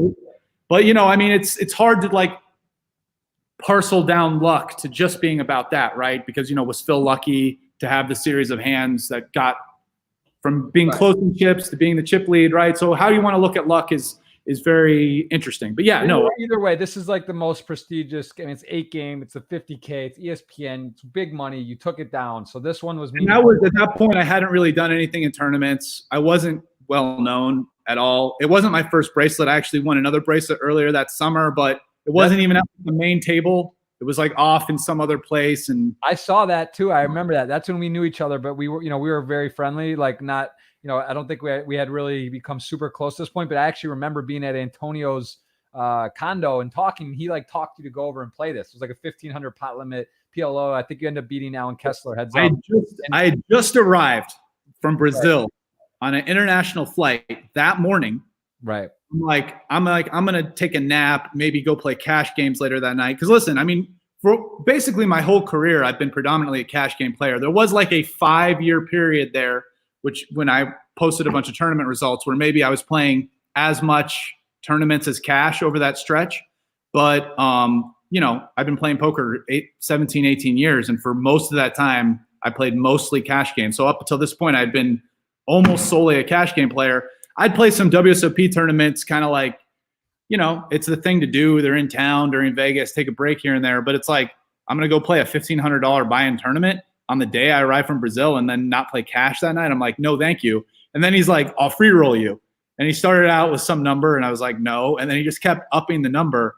And I think eventually it got to like 40 or 45%, like one-time free roll, no makeup.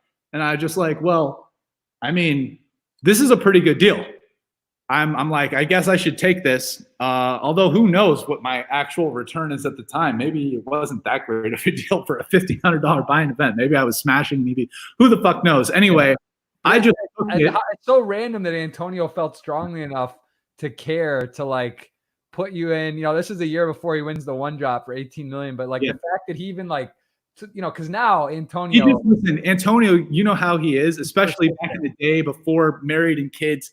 Man, he just needs that social. He needs somebody around him. So he probably just had no one go into the tournament with him that day, and he just wanted company.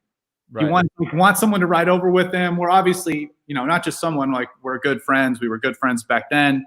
And he's like, Rast, I'm going to get him. I'm going to get him to come with me. How much is this going to cost me? How much does it cost? Yeah. And then you win it, though. It's a pretty amazing story. But yeah, okay. So that one, but then, sorry to interrupt. And then that's the one, but the one that met the financial one, obviously, you have a couple $1 million scores here, numerous million. Yeah. So then these other two were bigger scores. So then, you know, the raw number of the 7.5, obviously big. And I had satellited in. Now, even though I satellited in, I still sold about as much as I would have sold if I didn't. So, you know, it was a 500K tournament. So like, I didn't keep that big a piece of myself, compared to most things. And so, you know, I mean, 7.5 is big. So even not that big of a piece, 7.5 ended up being big. Plus I was essentially free rolling, and I won, all the money that I sold from, you know, whatever I kept to myself. So, but I think actually, technically I won more money. The most I won in a tournament was the second Players Championship, or at least it was close to that one, because not only did I keep all of myself in the second Players Championship, I had a bunch of side bets. Yes, I remember that. Where I think I had something around double on myself in side bets, although I gave about half of that to a big chunk to Antonio. I think you had a piece of my side bets and whatever. And so, you know, I think I ended up winning something like 1.5, what first was in that tournament, when it was all said and done. So like, I think that ended up being more than what I won in the 7.5 or close, or I don't know. So those tournaments were the breakout, crazy times, right? I mean, this is as good as it gets too. This was there's some big scores there. And yeah, I was just underpriced by the market. Timex was like, he didn't know. Like I was priced like very modestly, and I thought I was like, it was insulting. I was like beating the Bobby's Room game with like some of the best all-around mixed players in the world. And it's like some of the guys who he's pricing at like the very top who are minus EV. I'm like, I didn't think my EV was that different than theirs. So I was like, I thought I was a plus EV bet. I was like minus 115. I mean, I didn't think I'm printing, because it's a pretty tough tournament. But overall, I mean, especially historically, that tournament, pretty good sweet spot for me, because, you know, obviously there's some big bet games thrown in there, and those big bet games have no cap. So you got the no cap big bet plus the limit. So I'm feel like, especially around the time I won that second bracelet, like, man, I probably was around one of the highest EV guys in the field, because I had all my no limit experience. And this was even a few years ago when I was better in 2017 or whatever than today, after 3 years of not playing as much no limit. Plus, I'm probably a little bit I'm better overall at mix, but I was still quite strong then. So the second one meant a lot to me too, because it's almost like, listen, I'm not as competitive as Mike, but you got to use everything to like work yourself up, you know? And so the fact that Timex slighted me with with that markup and stuff. And I was like, that's why right after I won, I was like, this was for you, Timex. Cause it's like, you know, and obviously I'm not saying like winning proves that I'm the best mixed player. It's like one fucking tournament and there's a lot of randomness involved in it, but you got to find ways to enjoy your win. Like you got to find ways to enjoy being lucky in your life, you know, because the truth is, and this is actually one of the things I think I've really gotten better at over the years, is there's so much time in poker where you're running bad. And whenever you're running bad, especially in tournament play, because like, you know, it's like to do well in tournaments requires a lot of luck. Like, you know, it can be very frustrating and mentally draining. So I think like, you know, you want to try to minimize that, but the truth is that some of that's going to happen.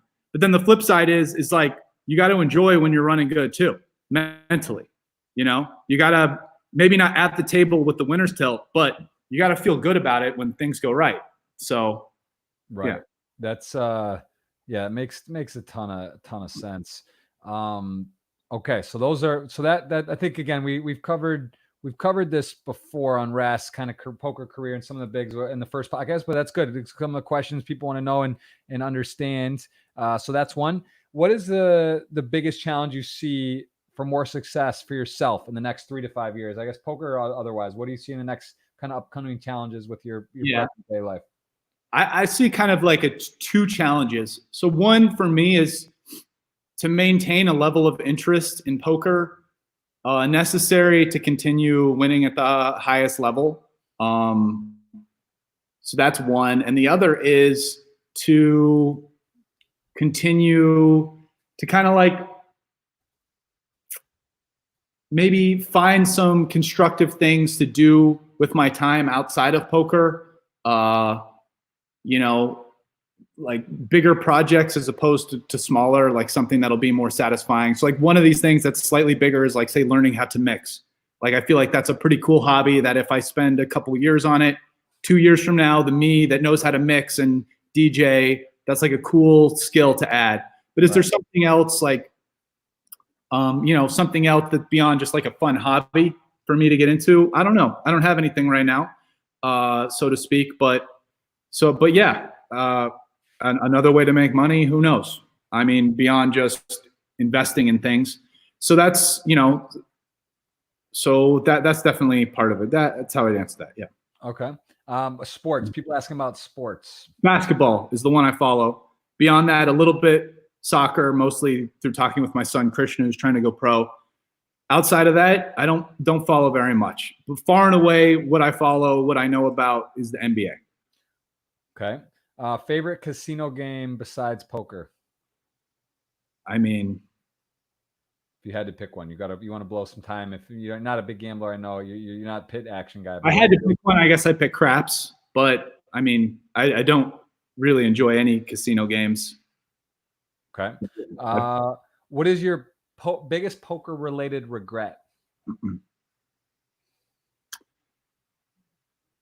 Maybe a time you played a game you shouldn't have, you took a shot, you were online, you did. Yeah, I'd say right now it would be that in the last 3 years, I probably, you know, I've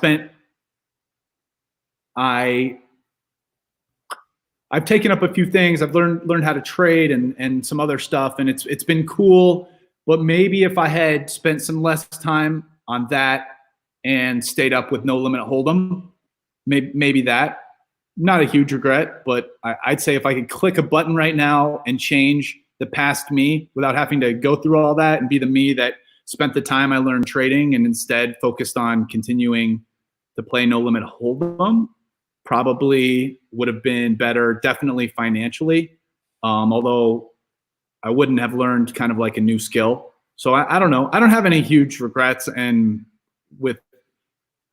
in general, I try not to view life that way, and definitely don't have anything that's really eating at me with poker for sure. No. Okay. I like this question here about when you, how did your lifestyle change, your mindset or your mindset overall after cashing that 7.5 million in the super high roller bowl? Did you find basically zero? But like, what about Yeah, but in terms people look at that number, and yeah, I mean, it was like a pretty big win, but I mean, by 2015 or 16, like I'd already been playing high stakes poker for years. I already had a pretty big size bankroll. As far as people even playing the 500K tournament, I probably had a larger bankroll than most of the non-amateur players in the field, most of the professional poker players. Right. Like I said, I didn't keep, I didn't win anywhere near 100% of that money because I sold a pretty big piece. Now, it was a big chunk and a big add to my roll, but like nothing changed really. I mean, maybe the biggest thing is, I probably wouldn't have, if I didn't win that within the next year, I probably don't buy my Tesla. I own a Tesla now. So that's probably the biggest thing. I was like, I wanted to shift to having an electric car, and I put solar panels on my roof so that my net contribution energy wise is at least even.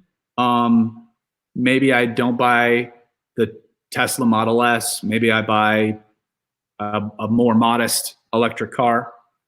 It's probably the only thing. Okay. And what about like staying humble and centered? Because like in poker, I think that's one of the tough things is especially when you play high stakes, there's highs and lows, right? You're going to have bad days. Like you said, you could win 500, $1 million in a day in a cash game potentially or more. How do you deal with that to stay humble, stay grounded when you're doing well and when things aren't going well? What's like a way you sort of stay down the center of the fairway, if you will? Yeah, I mean, I think in poker you have to divorce some of the results from, how you're feeling day to day. I mean, I think, Jason Kuhn, my buddy, wrote something and asked me to contribute, which I did. It's on my blog. I'm about to send you the link. It's the advice lifted from the heart from September 2018 that I wrote. I think the concept in that blog, my internet is like super freezing and not loading. So here it is. There, let me send it to you. Something is going on with my internet. This is really there. You can post that in whatever. I just sent it to you in the chat. It's like, the idea that in poker you want to find, and I talk about this, if you think about a spectrum from confidence, arrogance, confidence, whatever, and then on the other side it's like being scared, self-doubt, and then just being self-critical. You kind of want to find the balance between confidence and being self-critical, where you're constantly analyzing the game you're in, what's happening, the situation, your own play, your opponent's play. You sent me on WhatsApp? Trying to be real. I sent you in the private chat in this podcast. Is WhatsApp better? Yeah, I don't know where that goes. I don't see it. I don't see a message. All right, I sent it there. It's on WhatsApp. And so it's like the answer to that is just, you want to reflect. I think, listen, this kind of meditation, this self-analysis is useful for anything, but especially something like poker where you're kind of off on your own. You don't get a lot of really good feedback and you've got to make a lot of these judgments yourself, right? This mix between being confident and making the right decision, but not being arrogant, which goes into both your play and in a particular game and also the decisions you make, career, game selection, what games you're playing, when you're playing, whatever, versus being critical, like really taking a good, honest look and asking the right questions and trying to be honest about the answers. And, I'm not saying honest in the sense of like always putting yourself down, but I would say in general, most people think they're better than they are and consistently feel that way about themselves throughout their poker career, right? So most people probably err more on too much on the confidence side, but not everyone. So, it's different from person to person. And also I'd say it probably changes over the course of your life, probably from when you're 22 years old versus maybe when you're 45, right? But yeah, so it's like that balance on that spectrum. How old are you today? 36? 38. 38, Rast. Nothing. Damn, 38. That's sneaking. The years go by. I forget. They just don't pause. 38. That's right. All American's the one I always get really wrong. He throws me off. AAD. I always think he's forget how old he is now, but he's older. What does the chat with us on your website here do? Can I chat? Would you get my message, or who gets it? I don't know. I didn't even really know that was there. I'm not sure where that goes. I haven't chatted with anyone on that, so I don't know where that message goes, man. All right. I haven't been updating the website too much. Only really kind of been using the blog. Maybe a lot of the other things. I'm gonna give you the benefit of the doubt, Rast. I'll tell you this: out of the people, you have a very nice website in poker in particular. I could say there's only a handful of people that have their own working website. So I mean, you have articles, you have some content, you got videos. Like this is the person who made it did a great job. Is this your music playing on your website? That's a song. Yeah, I'm allowed to. I can change the song. It's not my mix. Actually, I probably should put my mix on SoundCloud, but no, that's some song I picked. It's probably from 3 or 4 years ago. I like it. It's cool, man. You got your blog on there. You guys can check that out as well. Okay, very cool. So here's a decent question. How confident was I the first time I played the 50 PPC? I would say here was my feeling when I first played the 50 PPC. I thought I was very confident back then in 2012 or whenever it was. Very confident in the PLO and no limit hold'em. During the mixed games, I would say I was very sure that a lot of the field was better than me in many of the games. I think I was probably a little bit better than many people thought. I wasn't as lost or much of a fish as probably some people had assumed, because I had a little bit of undercover experience at that point, but not very much. Right. But I mean, I definitely wasn't confident in, the 6 limit games. But I was confident in the sense that I'm like, I can play solid and hold my own, and I'm probably going to get underestimated in some of the games, especially like limit hold'em and like limit 08. But yeah, I wasn't sitting there going, oh, I'm secretly one of the best players here in these mix. And it was very much to my advantage that the final table went to no limit for TV. Is that fun for you to be in a game where you're basically like could be essentially guessing or just unclear about spots? You're going off natural instinct, or is that kind of like, man, I should have done a little more work? Or is that like you get short answer is yes. I've always loved that aspect. The way I've treated myself throughout my whole life and everything I've done, including poker, has been to just throw myself into situations, make it hard, work out what I can on myself. I love that kind of like on the spot problem solving. It really motivates me. It really drives me. It's influenced my poker career. No limit. Pretty soon I was one of the first guys to kind of jump into PLO, back before it was cool. And then I was one of the first guys to then kind of, who wasn't an old school poker player, take that and jump into mix. And I love that. And it's almost part of the reason why I wistfully remember the days before solvers, because to me, the really enjoyable thing about poker was just throwing yourself at the situations and problems and figuring it out on your own with, let's call it pretty limited tools that anyone can learn how to use. Like, it's not that hard to learn how to use pro poker tools and throw in like 3rd Street, 4th Street stud ranges or whatever, or hand versus hand, and get some answers and extrapolate based on that, but you're not getting like real GTO answers with that. You're just getting some probability and then extrapolating, so if this is the probability, how much equity am I going to realize in this spot? Is it a play? Is it not a play? Should I 3-bet or not? Right. And then go from there. And to me, just that kind of like, I'm calling it basic analysis combined with just throwing yourself in and figuring it out on your own. That's what I always loved. Right. And some of that, let's call it problem solving mystique. I'm not saying there aren't complex things, but some of that is gone now with solvers giving you the answer. Now, clearly, and I don't want to take away from the fact that there's a ton of questions. There's a massive space to analyze and a lot of like things to look at. There's a lot of ways that not only can you look at the right GTO play and extrapolate out more general ways to play correct GTO, but clearly solvers can also help you, teach you how to exploit against someone who has tendencies. So obviously there's a lot of ways to refine and use this. And I'm not even saying it's not complex. It's extremely complex, but it is using a tool very in depth to analyze and get answers to something rather than kind of doing it on your own in a very cavalier, let's call it cowboy kind of way. And I like the cowboy way.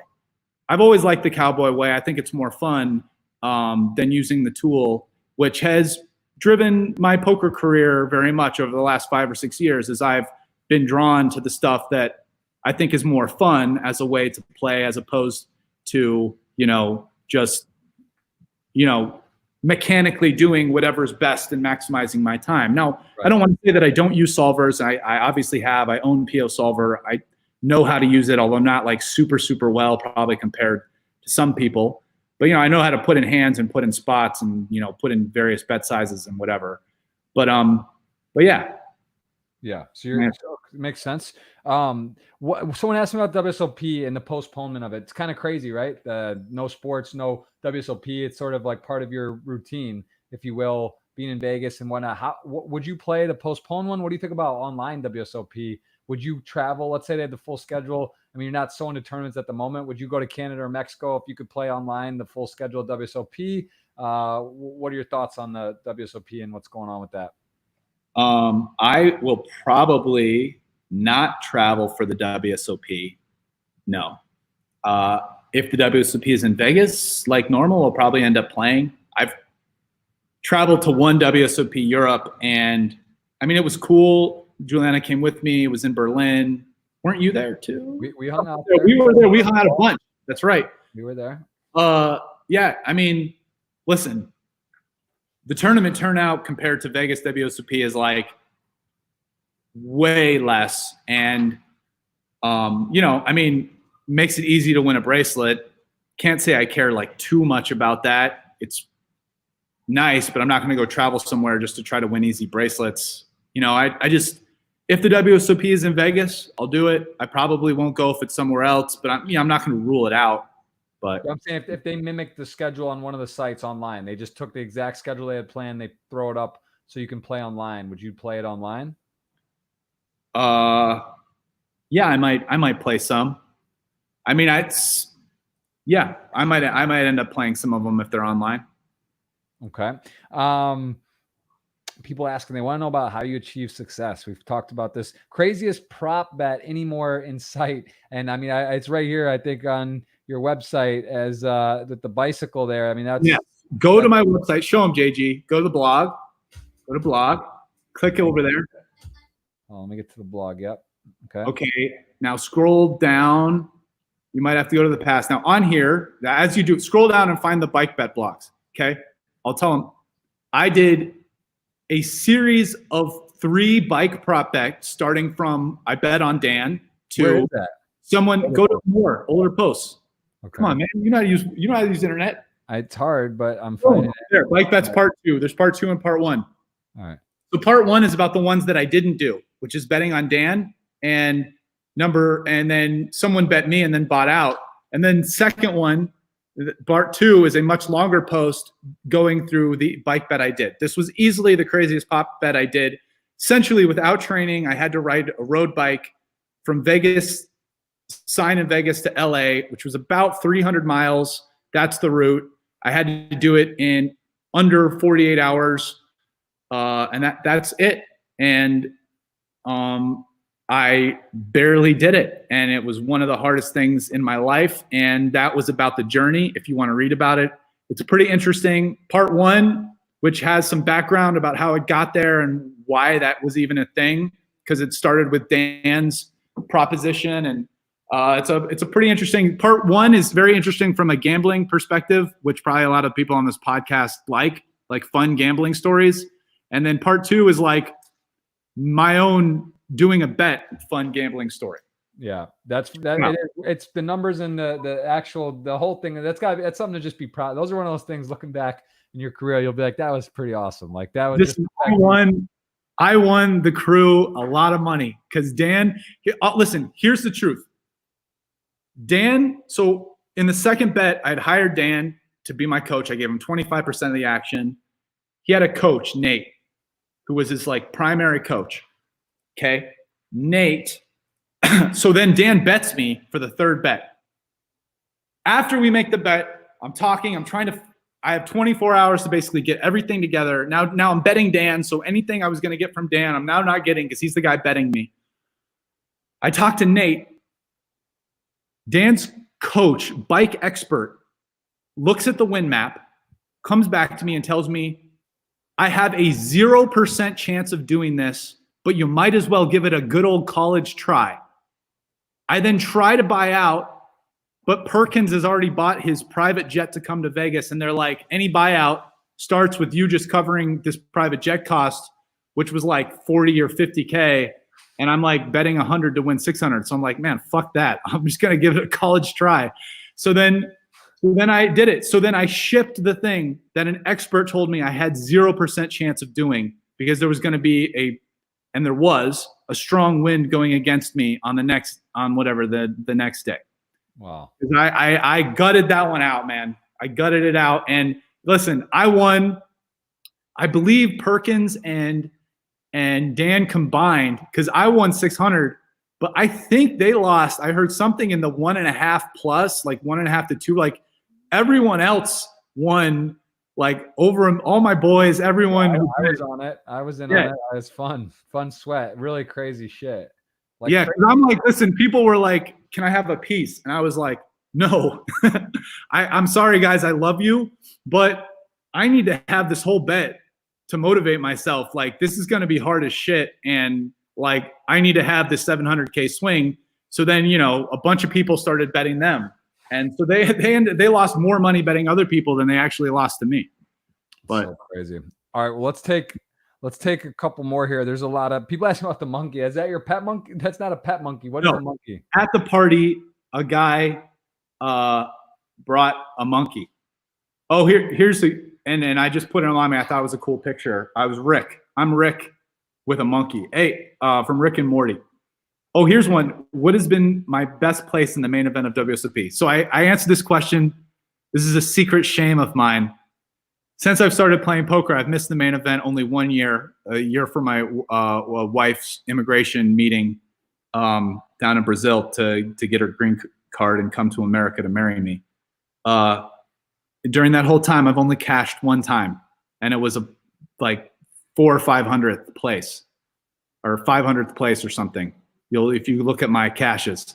So it's a shame because one of the best events of the year, and I just fucking air it every time. I definitely have a problem with one of the things for that event is just staying patient because it's so long, and I get in there and sometimes whatever in the first day, 2 day, 3 day, 4th day, somewhere in there, I start trying to do a little too much, and somehow it just hasn't really worked out for me. I know there's monkeys who amass huge chip stacks, probably doing way worse plays than I do. But every time I do some monkey shit in the main event, it really ends up not working out. Like I remember what was it? Oh, this is 1 year. Let me give an example. I'm on like day 2 or 3. This young guy shows up. I'm a great table. I got all old dudes, like 4 seats to my left. I got a decent amount of chips. I'm like, I'm going to ravage this table. Like they don't even know what's coming. I'm going to open hands. These guys aren't going to 3-bet me. Like I'm going to just like shit on these guys so hard. And then this young guy shows up and he's like 10, 15 minutes late, right? Messy hair. I'm like, this guy's like, he doesn't give a shit. First hand, it's folded to him on the button. I'm in the small blind. He was like right to my right or whatever. He opens. Okay. I decide to 3-bet like the pocket threes. Already bad decision. Should have just flatted. Let's just not even analyze that motherfucker. Bad decision. Okay. All right. He, very first hand, 4-bets me pretty big. And I'm just like, okay, Bayesian analysis. Here's a young dude. Shows up 15 minutes late. Opens his first button. 4-bets me the first open. Small pairs are actually pretty decent hands other than like, obviously like ace-5 suited might be the nut, like not good hand. But I'm like, this is like an okay hand. I kind of had a decent stack to like, he had a little bit less chips than me. I like a decent stack to like 5-bet rejam. You know, like if I get called, if he has ace king, then you know I'm actually doing okay. So whatever, he had aces, obviously, but it's just like I'm you know, so just every once in a while something like that happens. And obviously I should not have 3-bet the dude to begin with. I should just flat play post, not play a big pot against this dude and just ravage pre-flop in my great seat to open. So it was a bad strategic error on my decision, followed up by what might have been an okay tactical Bayesian analysis decision, although I was making a bunch of assumptions. But one of the things I had learned early in my poker career in some of these spots, like when I would play tournaments a long time ago, back when people were really bad, like 12, 13 years ago, one of the things I would tell myself is early in the day, in the first 30 minutes, in the first hour, don't do crazy shit, Brian. Right. Just fucking wait till you really get a better read on some of these guys after playing with them for an hour, see who's tight, see who's crazy, then make some of your exploitative plays. Don't just make an exploitative play that you're just making assumptions the very first. I'll say to add to that, I think that's a great way of looking at it. When you go to a new table, it's the same thing, right? When you go to a new table, there's dynamics going on. You're there, you don't know what's going on. You just come in and then like try to level yourself or do some kind of thing. It's like, no, it's a new day. It's basically like you just started a new day. No, every time you're at a new table. I want to make an exception. Now, this is like, let's assume you're not playing with world-class opposition where it's probably best just to try to go with the right GTO play. This is talking, you're playing with people who you know are going to be bad. You know they're going to make mistakes where you can really capitalize for big EV, and you're pretty sure that's the case. Give yourself a chance to figure out what those exploits are before you just start clicking buttons. Right. You know, that's a great thing. All right. Well, listen, Rast, we have guys, there is you guys just put out so many amazing questions. We've had a lot. Let's take one more, two more. Anything that stand out to you, Rast, here? Okay. Let me look. Have I ever traveled around Brazil or just Rio, Sao Paulo? I've spent by far the vast majority of my time in Rio, which is where my wife is from. I have gone to Sao Paulo. I have gone to the area where my wife is born in Campina Grande in the northeast, João Pessoa, Campina Grande, that area. I haven't traveled around Brazil nearly as much as I'd like. My wife, I keep talking to my wife like, hey, let's like rent a car and go like drive down the coast to the south, a whole bunch of great places. Haven't done it really. I end up going there. Here's the thing. I'm not going as often anymore. And now when we go, we just kind of rent a place and a bunch of her family and friends come over and we hang out and it's like family time. Right. And so, but yeah, I really want to see more of Brazil. It's obviously a huge country, a lot of amazing places to go beyond just Rio. Although, to be fair, Rio is a fucking awesome, amazing, beautiful, vibrant city. One of the most beautiful, physically beautiful cities in the world by far. A lot of stuff to do, a lot of great beaches, a lot of great things to see. So Rio in and of itself is awesome. But yeah, I want to go see more of Brazil, and I will at some point, but I haven't seen enough of it yet.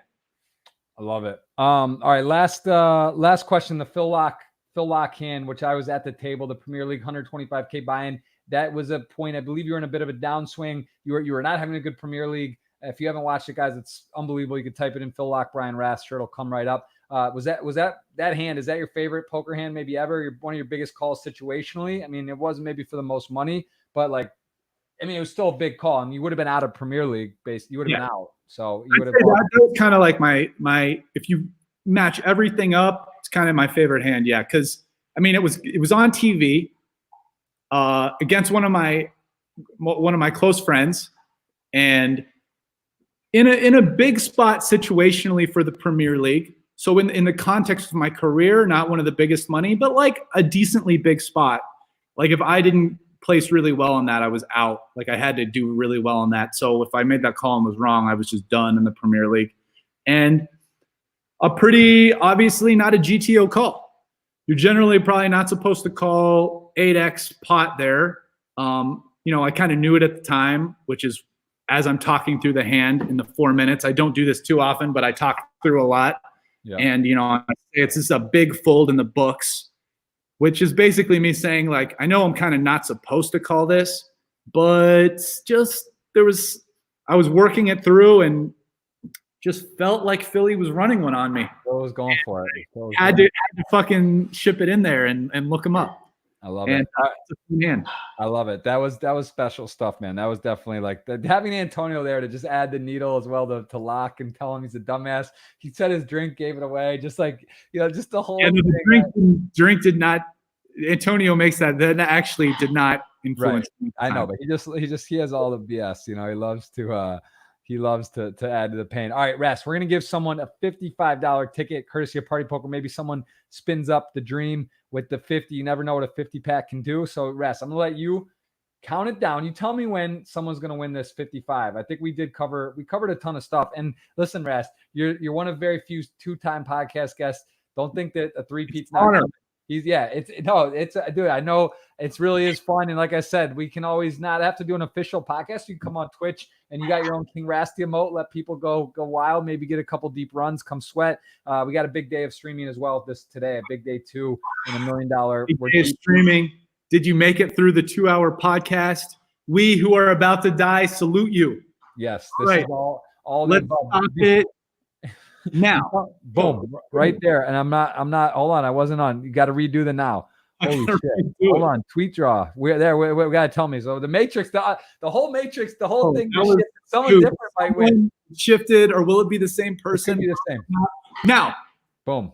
Paste it in. Someone's a $55 ticket. It is Labrasa Pierre. Probably pronounced it wrong, but you have a $55 ticket, my friend. Hasn't won before. First time winner. Boom. King Rast, any closing words, any thoughts in this crazy time in the world? Any message to deliver on your way out today? Man, thank you guys for listening in. I hope that you enjoyed the podcast. It's an interesting time in the world. This is obviously one of the difficulties, humanity, a little more difficult, a little tougher, a little more extreme than normal times.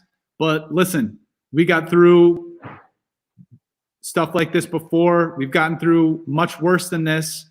Hope you use this time in order to sit back and look at your life a little bit more introspectively. Think about the things that are really important, like, family. And you know what? I don't want to trivialize anything, but the truth is that humanity is already going through stuff that, in my opinion, is way more of an existential threat. Climate change or artificial intelligence potentially, or other things. And we will go through stuff that's probably a much bigger problem than COVID in the future. Like, imagine any potential World War III, use of nuclear weapons, proliferation of nuclear biological weapons, a worse virus than this. So keep everything in perspective. And, just one of the things about this is remember that your fellow human is everywhere on the planet. They're not divided by nations. They're all your fellow man. We're all going through this together.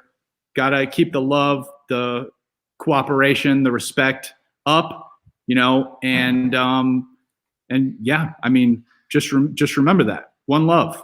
One love. I love it. King Rasty right there. That's the man, Czar Rast. Follow him on Twitter, Instagram. He has a website we can see here.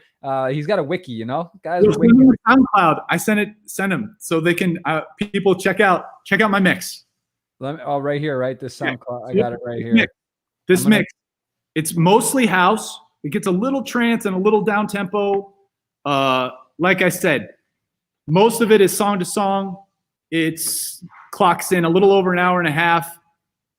I mess up, please forgive. I hadn't been doing it too long in one or two spots. A couple quite good transitions though. And there's a few spots where I do some creative stuff. Like I said, I rolling in the deep on top of a techno song that came out really well. Some Rufus on top of Rufus, whatever. So if you like house music, I think you're going to like the music selection. The mixing is nothing too impressive.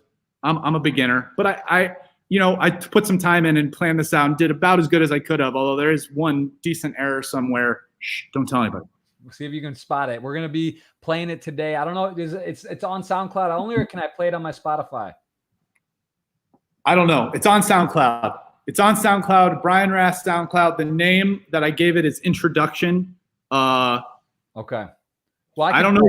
I'll play it on my Twitch today, guys. I'm going live here in the next not long, so I'll be live. We'll be playing it. We'll listen to Rast, Mix and Rast, and we'll have a good day of streaming. And Rast, we appreciate it. Second podcast, you want to check the first one out? We were live in person in the Bahamas last year in January, but here's part 2 in the books. We appreciate it. Give him a follow. Thanks for your time, King Rast. We'll check in a little later and call in, message me anytime, pop on Twitch with us. You know that. Good luck today. Kill him, JG. We're going. I want to get those texts. The JG rapid fire.